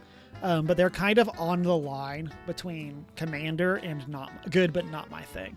I'm not huge on like combo decks, but like there is some interesting stuff that you can do with Stella. Next up, Ty, Joaquin, Perfect Shot. Love this gun. And so they're a red and a white 2/3 human mercenary. If a source you control deals non-combat damage to a creature equal to that creature's toughness, draw a card. Then X and tap. If a source you control would deal non-combat damage to a permanent or player, it deals that much damage plus X instead. So like this is powering up your things so that ideally you can take out bigger stuff this turn. It's really cool that this sits on the battlefield. This effect just works for the rest of the turn. So you could like pay 5, tap this ability, lightning bolt for 8, shock for 7, other burn spell for another 7. Like you can just kind of do a whole bunch with that. Is that good? I don't know. I kind of think that it's fine at best. But it is interesting. I do anticipate being demolished by that deck at some point in time. But I don't necessarily think it's going to be my favorite. Next up, one of my favorite cards from this set. The Gitrog, Ravenous Ride. 3 black-green for a 6/5 frog horror mount. It's a trample haster. And then when it deals combat damage to a player, you can sacrifice a creature that saddled it this turn. If you do, draw X cards and then put up to X lands from your hand onto the battlefield tapped, where X is the sacrificed creature's power.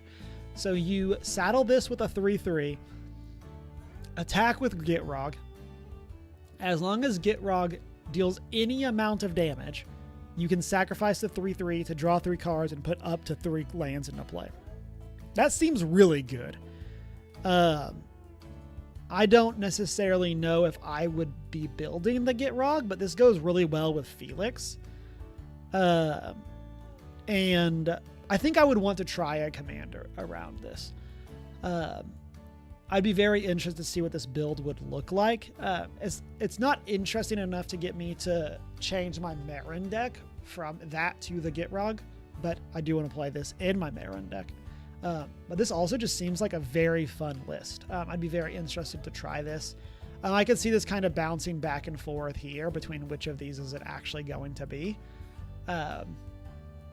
Although, like, kind of using the same logic as Obeka, where, like, I don't necessarily know if I want to build an Obeka deck in paper, but, like, I am super excited for what that list is going to be and do for the format.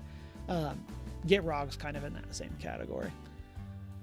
Next up, Tiny Bones, the Pickpocket, black 1/1 skeleton rogue with Death Touch.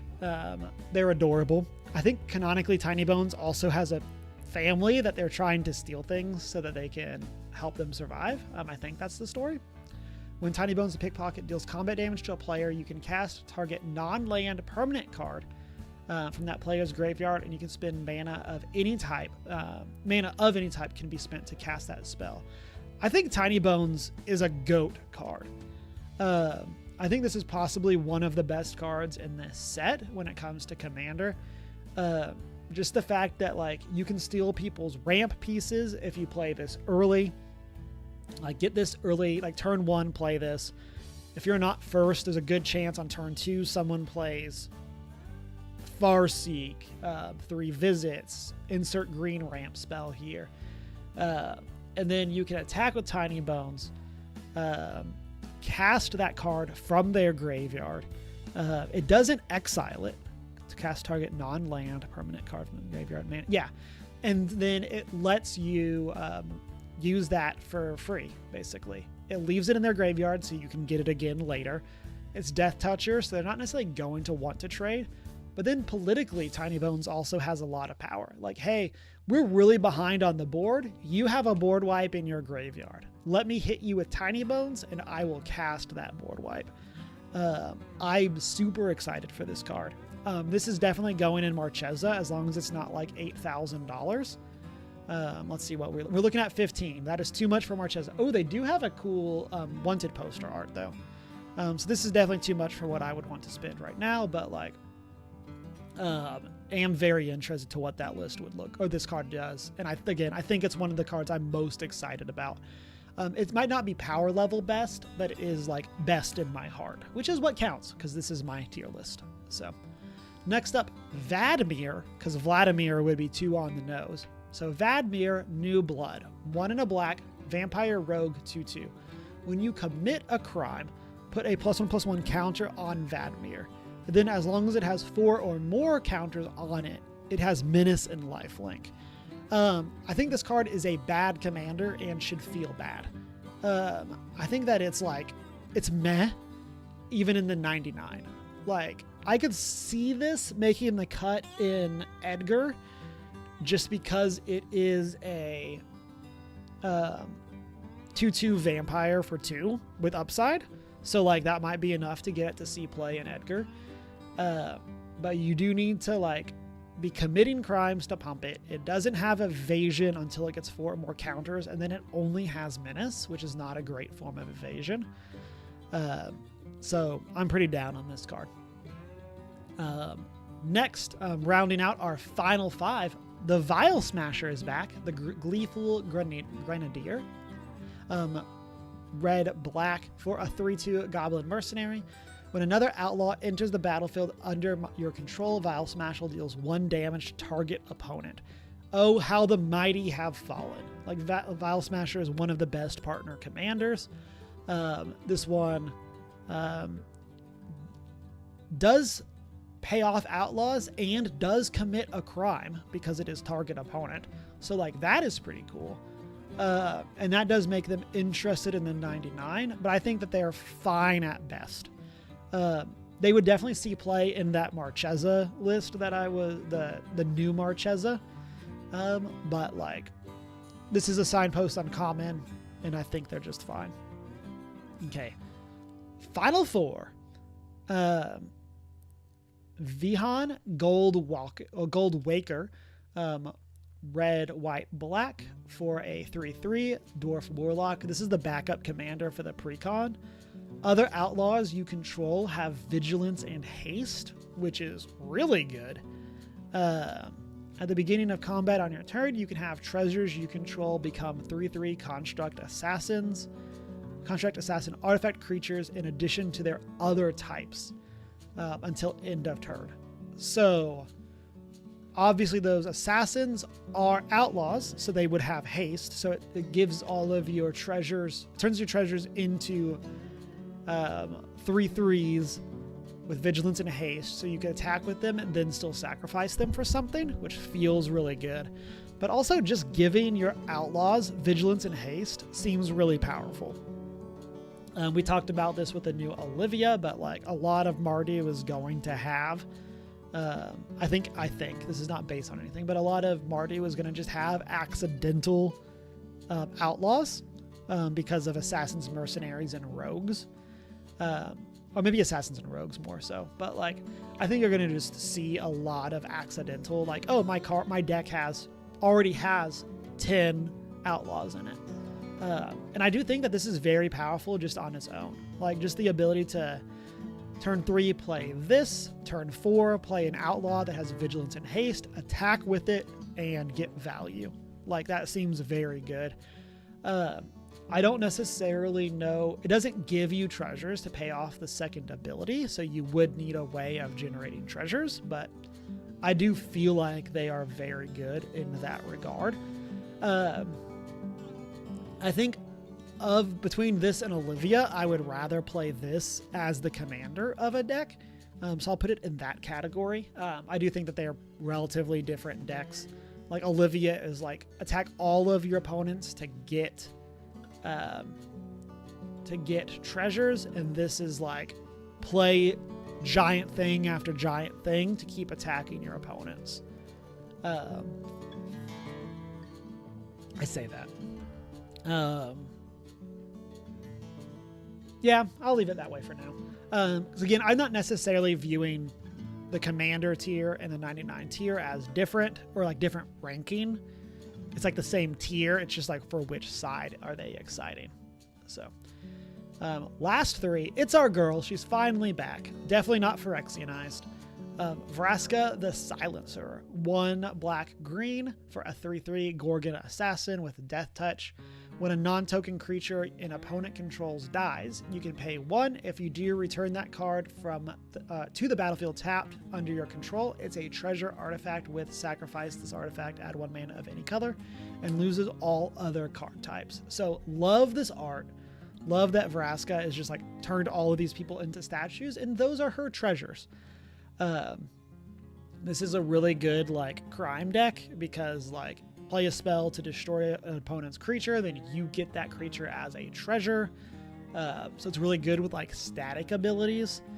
This is the Dermotaxi that turns a creature into a vehicle. Sometimes just like making something not a creature is very powerful.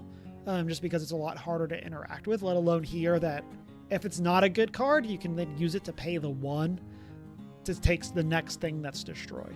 And so like you can play Vraska, board wipe, pay 3 or 4 mana, keep the 3 or 4 best things from your opponent's board as treasures. Like, I like that a lot. I'm very excited to see what Vraska looks like as a commander. Vraska is my favorite planeswalker in Magic, although apparently she's no longer a planeswalker since she is desparked. But I am very excited to play this, at least on Arena. So I don't think I'm going to necessarily put it together in paper, kind of like the Gitrog, but I'm very excited to try it. Okay, final 2. Willie Duke. Atten Hero. 1 green-white for a human ranger. They're a 4/2. Vigilance, and when they become tapped, gain 1 life and draw a card. So interestingly, the vigilance means that attacking with Willie doesn't let you trigger the ability. So you want to do something like Saddle, Convoke, Crew, anything like that to let you tap Willie. I do think that is too many hoops to jump through. I think Willie is meh.